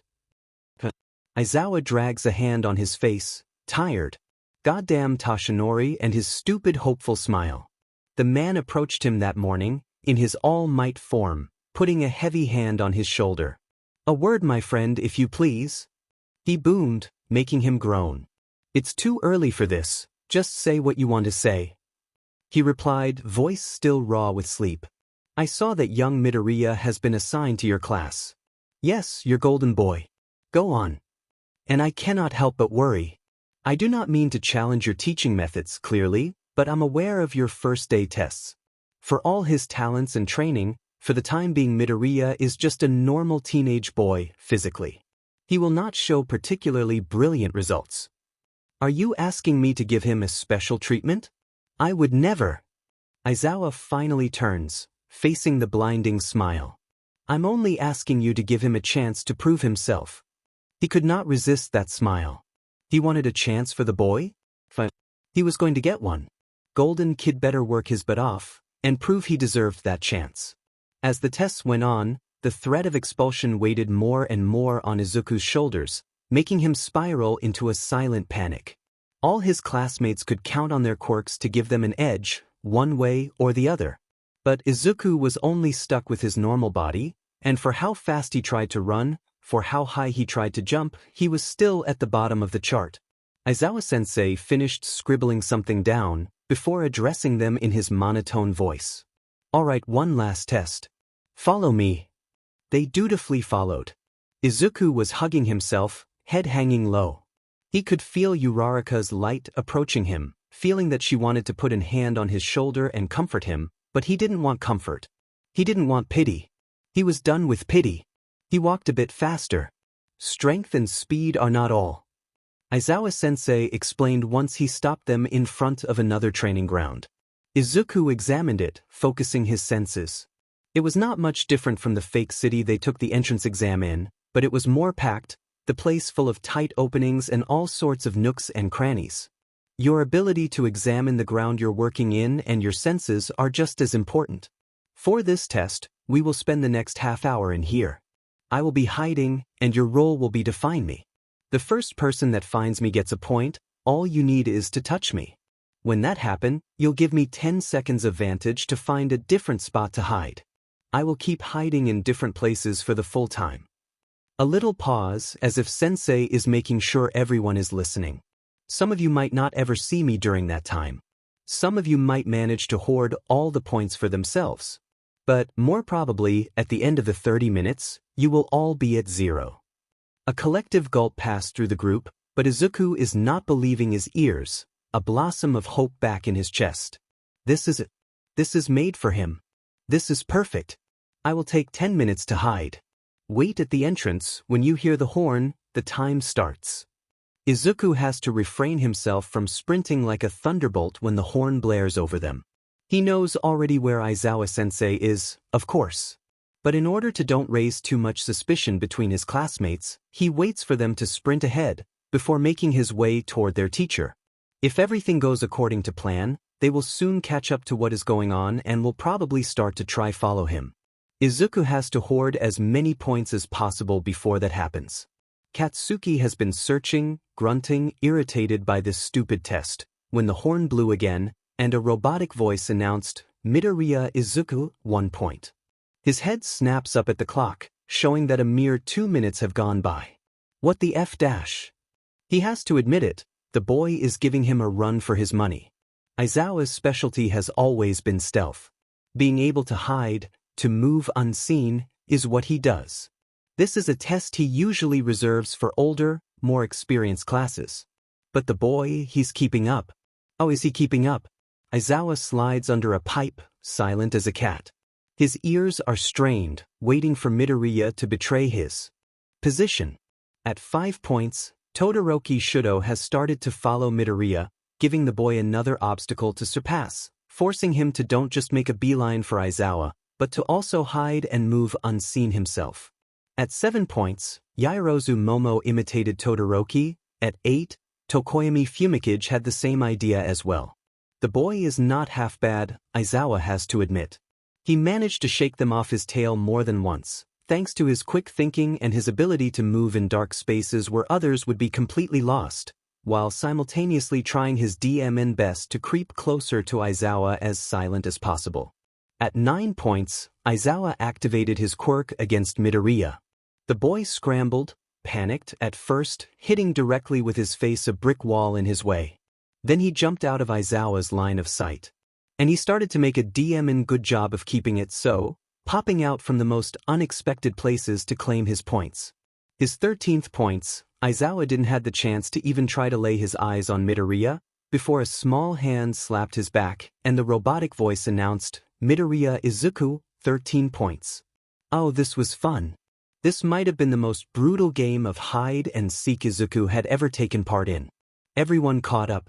Literally his entire class was trying to follow him, obstruct him, steal those points from him. Even Kaken. I'm sorry, Uraraka," he whispered, breathless, as the girl was hopefully tailing him from a bit far, her light's movements suggesting she was trying to stay hidden from him. There was a pipe on his right between some small ones, large enough for him to pass through. He jumped in the dark space offered by the buildings surrounding them and slid in, silent, biding his time. Uraraka stopped right in front of him, looking around herself madly and then making a noise of frustration. Where did he go? Her frustration felt less brash than Kaken's, more directed to herself rather than Izuku. It made Izuku feel bad. But he couldn't afford the luxury of worrying about others for now. This was his one chance to don't get kicked out of UA on the first day. Aizawa-sensei was on the move, and fast, climbing somewhere. Izuku slid outside the pipe on the other side, studying his chances. Sensei stopped, and was currently perched between two buildings, the space just enough for one person to fit in. So far he had preferred the ground for the most part, where the shadows were darker and being unseen was easier. To perch so high, it was a bold move, considering how many of his classmates had high maneuverability and would probably spot him from the sky. Then Izuku realized. It was a challenge. Aizawa-sensei was trying to force Izuku to take a route that would put him in an easy spottable place. His classmates had fully given up the idea of finding Aizawa themselves, and were instead concentrating their efforts on Izuku. If Izuku tried to climb after him from the ground, Sensei would surely use his quirk on him.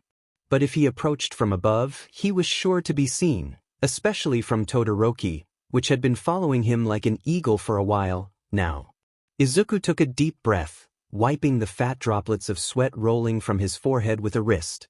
He focused, harder, taking every single detail of what was around Aizawa-sensei, even if his head felt like splitting in half, and then he saw his way.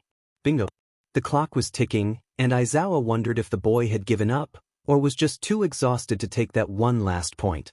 Not that it would matter much.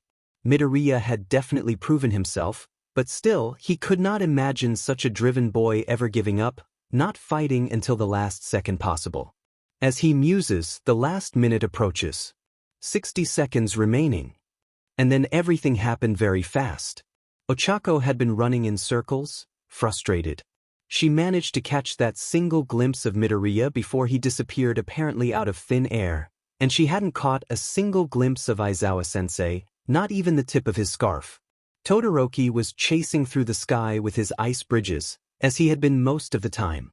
His movements in more than one occasion suggested he almost managed to catch Midoriya, but he would usually come back up after a bit, obviously frustrated.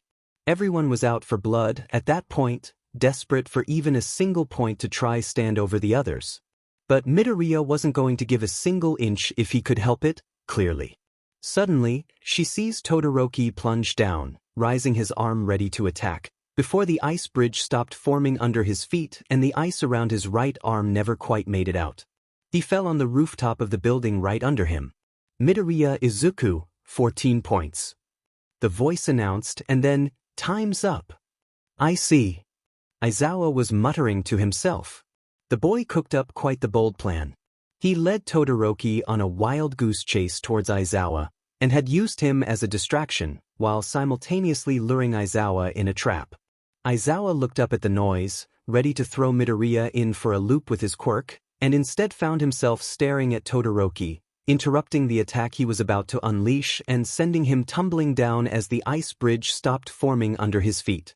Midoriya came an instant later, a meteor from the sky, one of his arms frozen over, sweaty and desperate, slapping just barely Aizawa's arm on his way down. Midoriya Izuku, 14 points.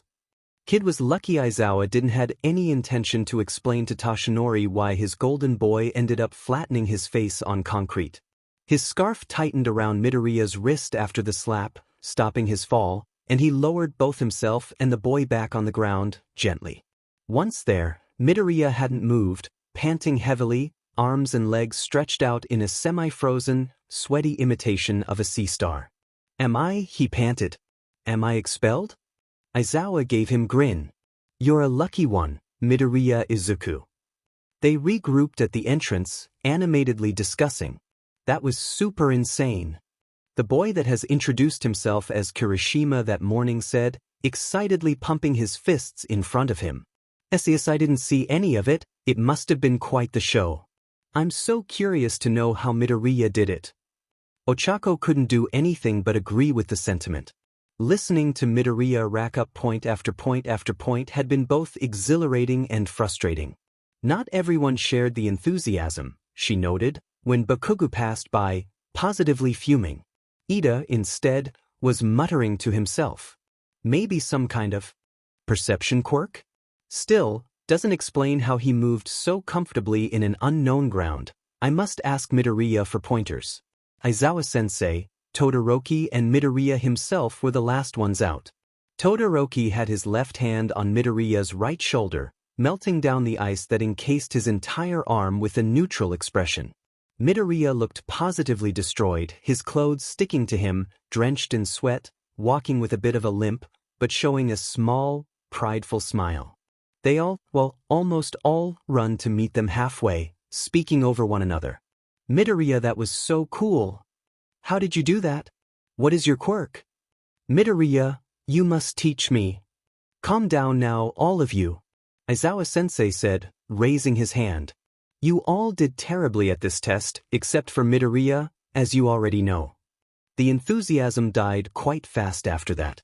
"But anyway, no one is getting expelled," he continued, grinning madly. "It was a logical ruse. I wanted to force the best out of all of you." The perfectly synchronized chorus of "E" was definitely plus ultra. "Midoriya, wait."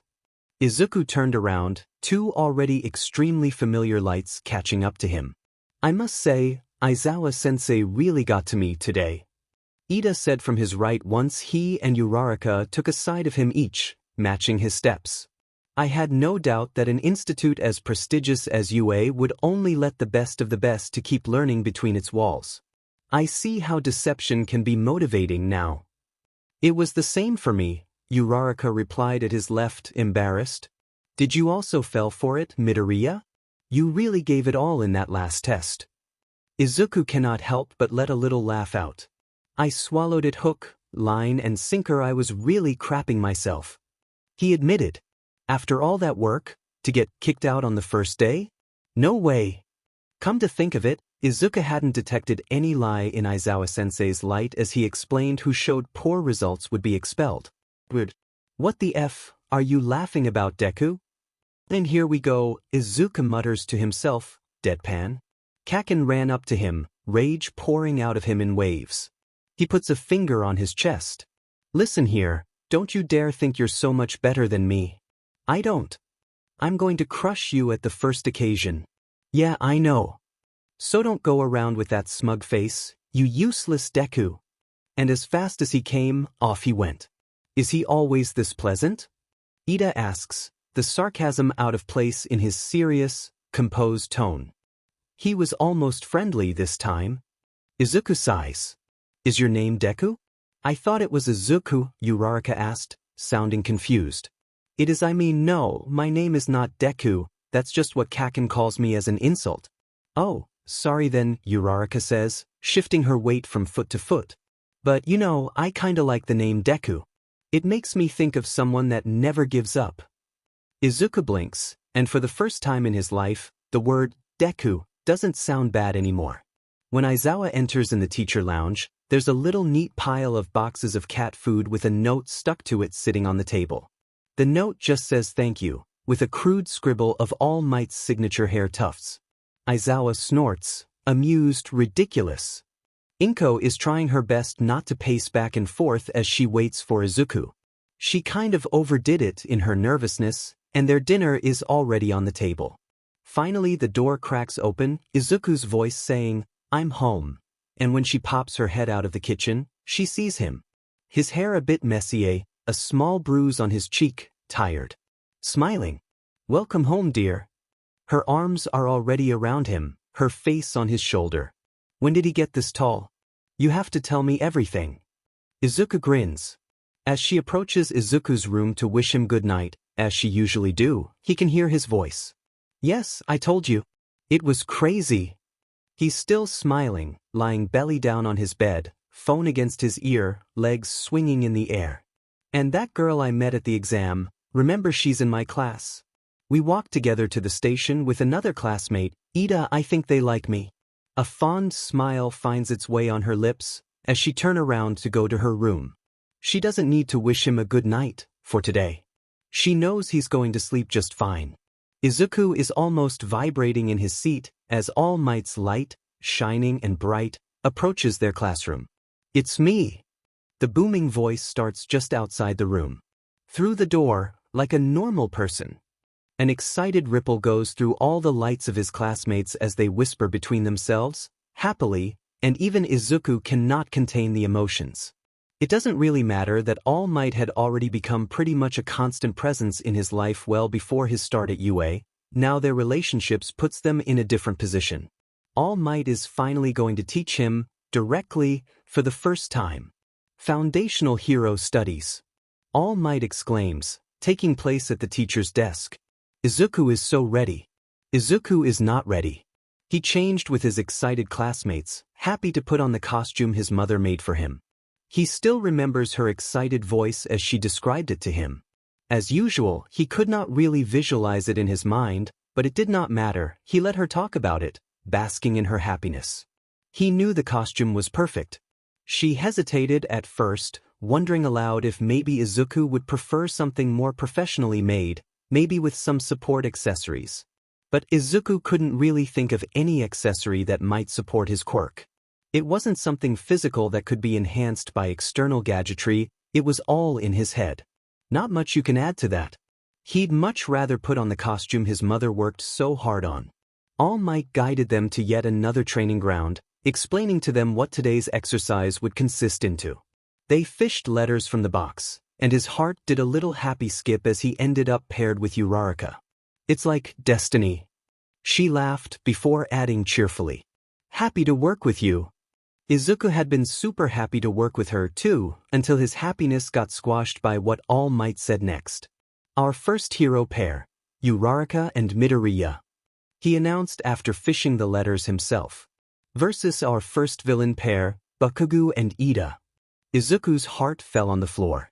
"I'm so glad All Might is as nice as he is on TV."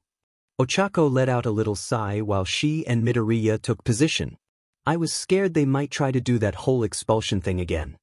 When she turned around, Midoriya was pale as a ghost, his shoulders drooping. You don't look very relieved." "I'm sorry, just tense," he replied stiffly. "Bakugo is not very nice to you, is he?" she asked softly. Midoriya took a deep breath before squaring himself. "Uraraka, listen. Kaken is surely going to come for me, so I think I might have a plan." Ochako shifted closer to him. "Tell me." "We only have 5 minutes, so listen closely. Here's what we do." Tenya tried to speak with his partner, but after a couple of sentences it was clear Bakugo had no interest in planning with him. "Are you even listening?" he asked, exasperated, but as soon as the robotic voice announced the start of the test, Bakugo sprinted away, leaving Tenya alone with the fake nuke. Curses. Kaken's light was just behind the corner, waiting for him. Izuku was almost disappointed by that. Did Kaken really expect him to fall for that? He and Uraraka separated as soon as they made their way into the building as planned.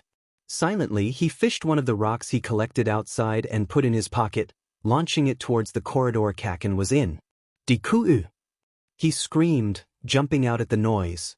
Izuku's hand was already on his face.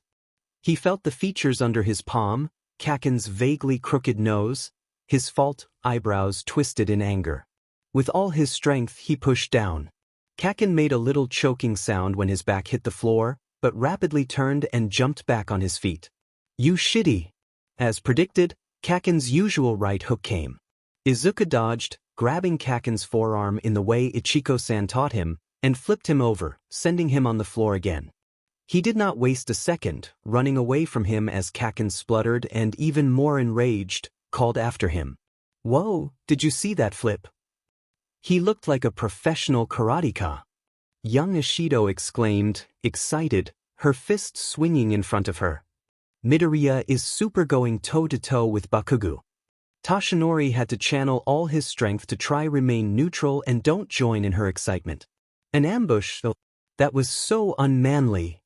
Young Kirishima said, gritting his teeth. An ambush is a valid tactic. This is a battle after all. He exclaimed, his eyes fixed on the screen. He could not wait to see what young Midoriya has come up with that brilliant little head of his. Katsuki was fuming. The little sheep managed to knock him down not once, but twice, before running away like the coward he is. He went in hot pursuit. He was so tired of Deku and his little mind tricks. Was he blind?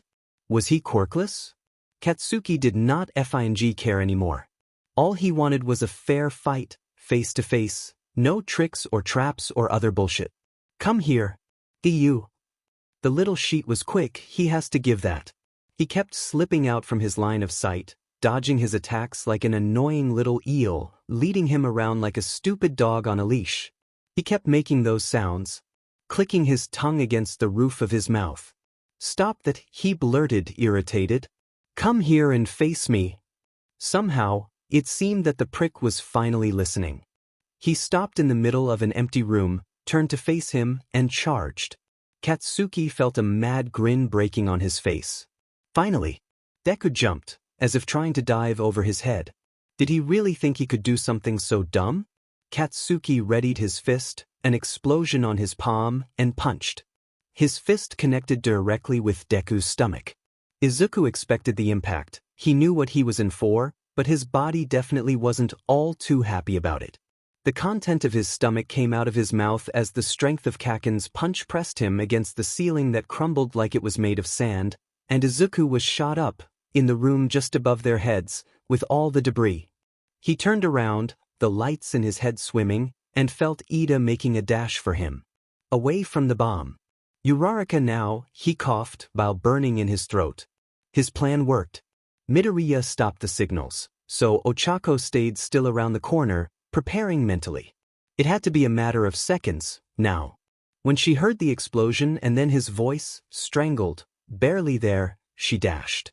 As Midoriya predicted, she had an hole in the ceiling, a perfect passage. She jumped up, the bomb to her right, as Midoriya signaled. She didn't waste a single second, giving herself another push on the edges of the hole, and she soared to the fake nuke, hugging the tip of it. As the voice announced, "Hero Team wins," she turned with a huge smile toward Midoriya, just in time to see Bakugo's punch connect with his face, sending him tumbling and skidding on the floor, Ida screaming, "Bakugo, no." Tenya is not happy. He is not happy with himself, his performance, or lack thereof, a glaring issue in front of everyone's eyes, and he is not happy with his partner for the day, that ignored him, went alone on some kind of personal revenge quest, and to top it all, hit a classmate so hard to make him pass out after the exercise already stopped. Midoriya had to be transported to the infirmary on a stretcher, unconscious, a mix of blood and bile trickling down his chin.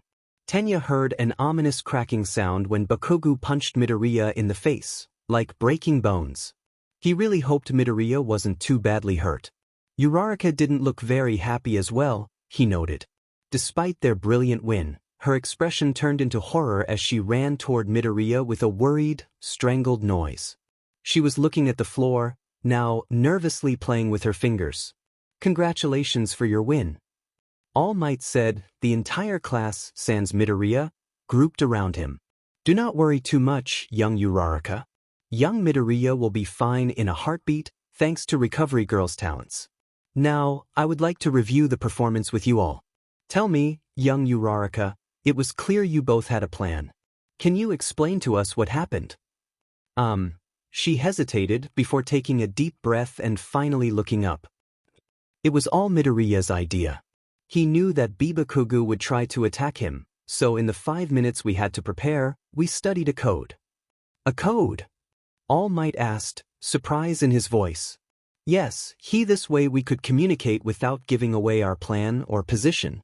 His plan was to lead Bakugu to the room right under where the nuke was and open a path for me, and he also guided me, making sure Bakugu wouldn't notice as I trailed close to them. It was a simple code, but effective. He clicked his tongue like this, and she made the sound. Herself. 1 time for right, 2 times for left, a louder one to let me know when he individuated the position of the bomb relative to me. Tenya blinked, thoroughly impressed. At his side, Bakugu was literally trembling. Once he opened the path for me and told me in which direction the bomb was, all I had to do was to use my quirk to jump to it before Ida could catch me. Uraraka said before adding a final whisper. We only won thanks to Midoriya.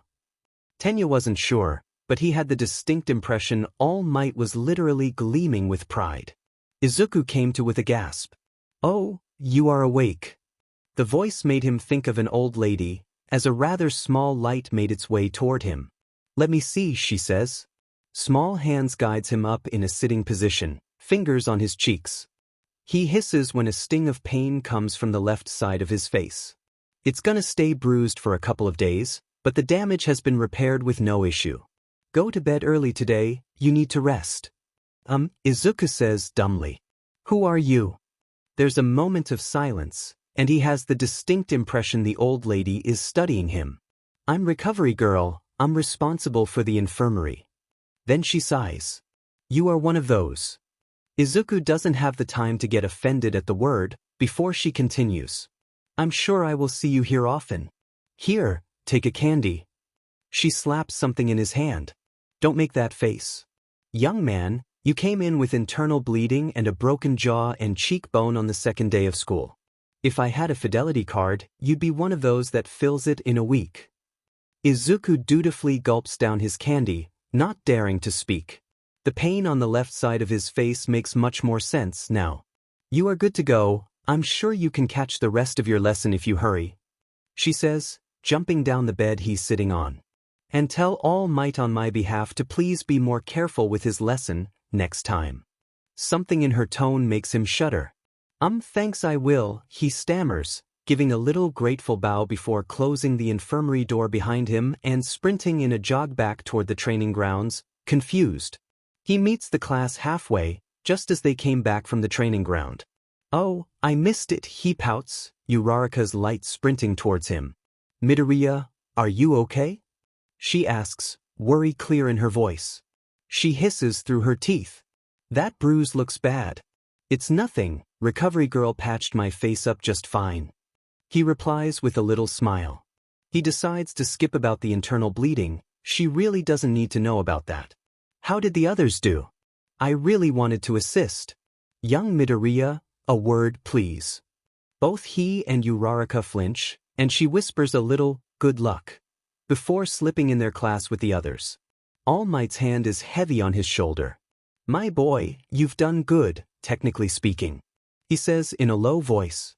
Your plan was quite effective and you've worked well with young Uraraka, taking advantage of her quirk. It was a success, but... Izuku turns his head up, toward his idol, silent. Please try to tone down the self-sacrificing. As much of a good move that was, in a real combat situation taking so much damage would put you out of commission, turning you into a liability for your partner. In order to be able to help others, you must also be able to help yourself, first. Izuku blinks, mulling on the words. It's true that he planned to take the hit in the first place, and it's also true that hadn't this been just a training exercise, a hit like that would surely turn him into a useless deadweight for whoever he might be working with. I'm sorry, he says, voice low. I'll try to keep that in mind. But now go, I'm sure your classmates have a lot to say to you. The hand on Izuku's shoulder squeezes, gently, All Might's voice lowering. Unofficially speaking, I'm very proud of you. Good job. Izuku is sure his chest might explode with the praise, and he gives himself a couple of seconds to calm down as All Might walks away from him. "Oh, All Might, sir?" he calls out, remembering. "Yes. Recovery girl told me to tell you to be more careful next time." Izuku says, embarrassed. "Please." "Understood. Thank you, young Midoriya." Izuku cannot be sure, but he has the distinct impression All Might shuddered too. As soon as he opens the door, he's assaulted. "I don't know how you came up with that, but that was like, so manly." Kirishima, that's his name, Izuku is pretty sure, sounds excited. "I liked your moves. Did you study hand-to-hand combat?" A female voice intervenes. "I'm Ishido Mina. The way you dodge is great." "I'm Azui Tsu, but call me Tsuyu. I liked your fight." Hey, I'm Rikido Sato."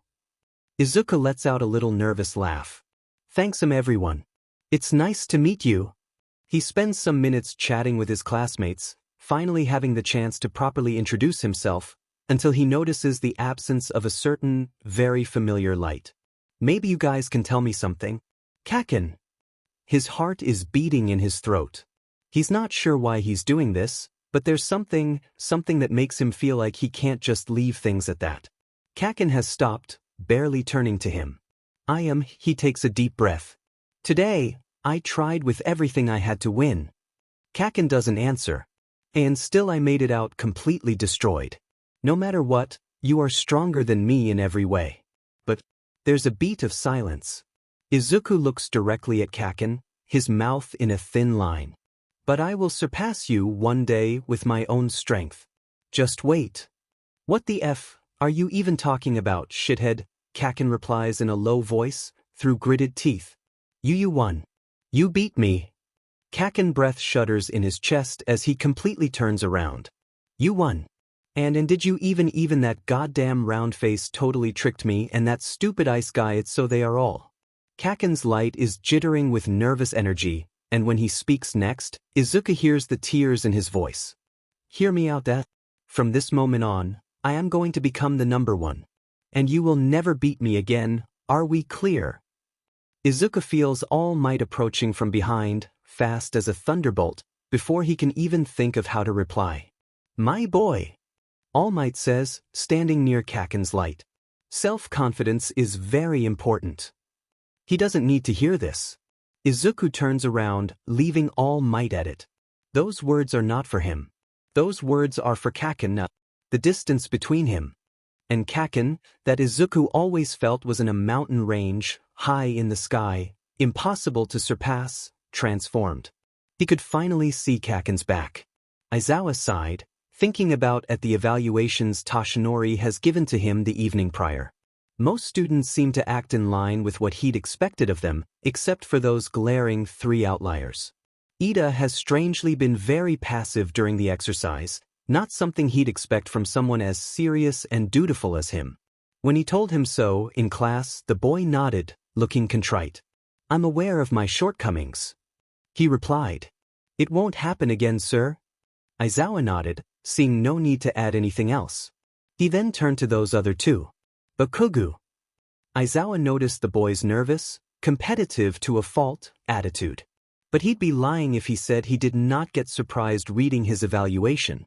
The way he acted seemed really extreme. "You are better than this," Aizawa reprimanded, patting his hand on the pile of sheets. "Stop acting like a child. You are wasting your talent." "I know," the boy replied, voice low and serious. As for the last one, Midoriya Izuku surely seemed to have a bad habit. While it had won him a place into the rankings, the way he acted during the exam could be considered almost suicidal. During the hide-and-seek test, when he'd claimed that last point, hadn't Aizawa been there, Midoriya would have fallen directly into concrete, and there is no saying whenever he would survive that fall or not. And yesterday, he actually planned to take a direct hit from Bakugu in order to win. This would not do. "Midoriya, while your plan was cunning, you've openly decided to take a hit in order to win," Aizawa says, watching the boy jump in surprise. "Let this be the last time you voluntarily jump in a situation where you know perfectly well you will get hurt, or possibly even die. Are we clear?" Midoriya's hand is running up and down his arm, a frown on his face. Yes, sir. Okay, that is all. Now I don't like to tell you with so little notice. A strange atmosphere fills the room, all the students tensing. But we need to pick a class president. The mix of relieved sighs and exclamations of, "That's so normal." It's almost amusing. I got 3 votes? Izuku stammers, shocked. Who would even want to vote for him? Who voted for Deku? Yeah, right on point. Midoriya. Yaoyorozu calls him, and he stumbles at her side in front of the class, his head light. Well, Midoriya as president, Yaoyorozu as vice president. Glad you didn't waste too much time on this. Dezawa-sensei says, bored. Now back to your desks, I have a lesson to go through. During lunch, sitting with Uraraka and Ida, Izuku sighs. I don't think I will be up to the task, to be honest. Nonsense. Ida interrupts him. You have heart and good judgment. I know you have what the class needs, that's why I voted for you. Izuku is left speechless. Ida, that clearly sounded like he wanted very badly to be president himself, voted for him? I agree. Uraraka adds. With what Ida said, I voted for you too. She clearly sounds embarrassed, hastily adding. By the way, Ida, are you from an upper-class family? You always sound so proper. Izuku wants nothing but to be able to mull over what even is going on right now, when Ida reveals to them that he's the younger brother of the hero Ingenium, and well, Izuku is still a fanboy to heart, at the end of the day. Then pure chaos happens, and Izuku cannot do anything but let himself being dragged away by a panicked crowd, when Ida saves the day. For how happy and confused he is by the trust put into him, Izuku knows what the right thing to do is, now. There's a thing I want to say. He's facing the class, Yaoyorozu at his side. He smiles. Ida has proven to be able to act properly in the time of need and, frankly, I think he's the better man for this job. I think Ida should be class president, instead of me. Izuku is happy to hear that the idea is welcomed with enthusiasm by his classmates, and the badly hidden happiness in Ida's voice as he steps up and formally accepts his new role is enough to cement in Izuku's mind the idea he's done the right thing. Later, as he's putting his shoes ready to go home, Ida approaches him. Midoriya. Thank you for what you've done today. No problem. What you told me at lunch, Izuku replies, facing him. It counts for me too. I'm sure you will do an amazing job, class president. He offers his fist, and Ida seems almost unsure, as if he's not used to this kind of camaraderie, before meeting it with his own, then sprinting home with an enthusiast bye. Uraraka catches up to him a couple of minutes later, chirping. Let's walk together. I was really surprised to hear you and Ida voted for me today. Izuku says after a while, filling the silence. His voice is unsure. I don't really think I deserve that kind of trust. He notices she stopped walking only a few seconds later. Uraraka? Midoriya. Her voice is serious in a way he never heard before. You know everyone in class already looks up to you, right? Izuku is left speechless, stupidly blinking. In only 3 days of school you've shown us all that you're capable and smart and kind. She continues. Everyone, me and Ida included, thinks very highly of you. Do not ever forget that. He doesn't know how to reply to that. Somehow, it feels as if Uraraka just saw right through him.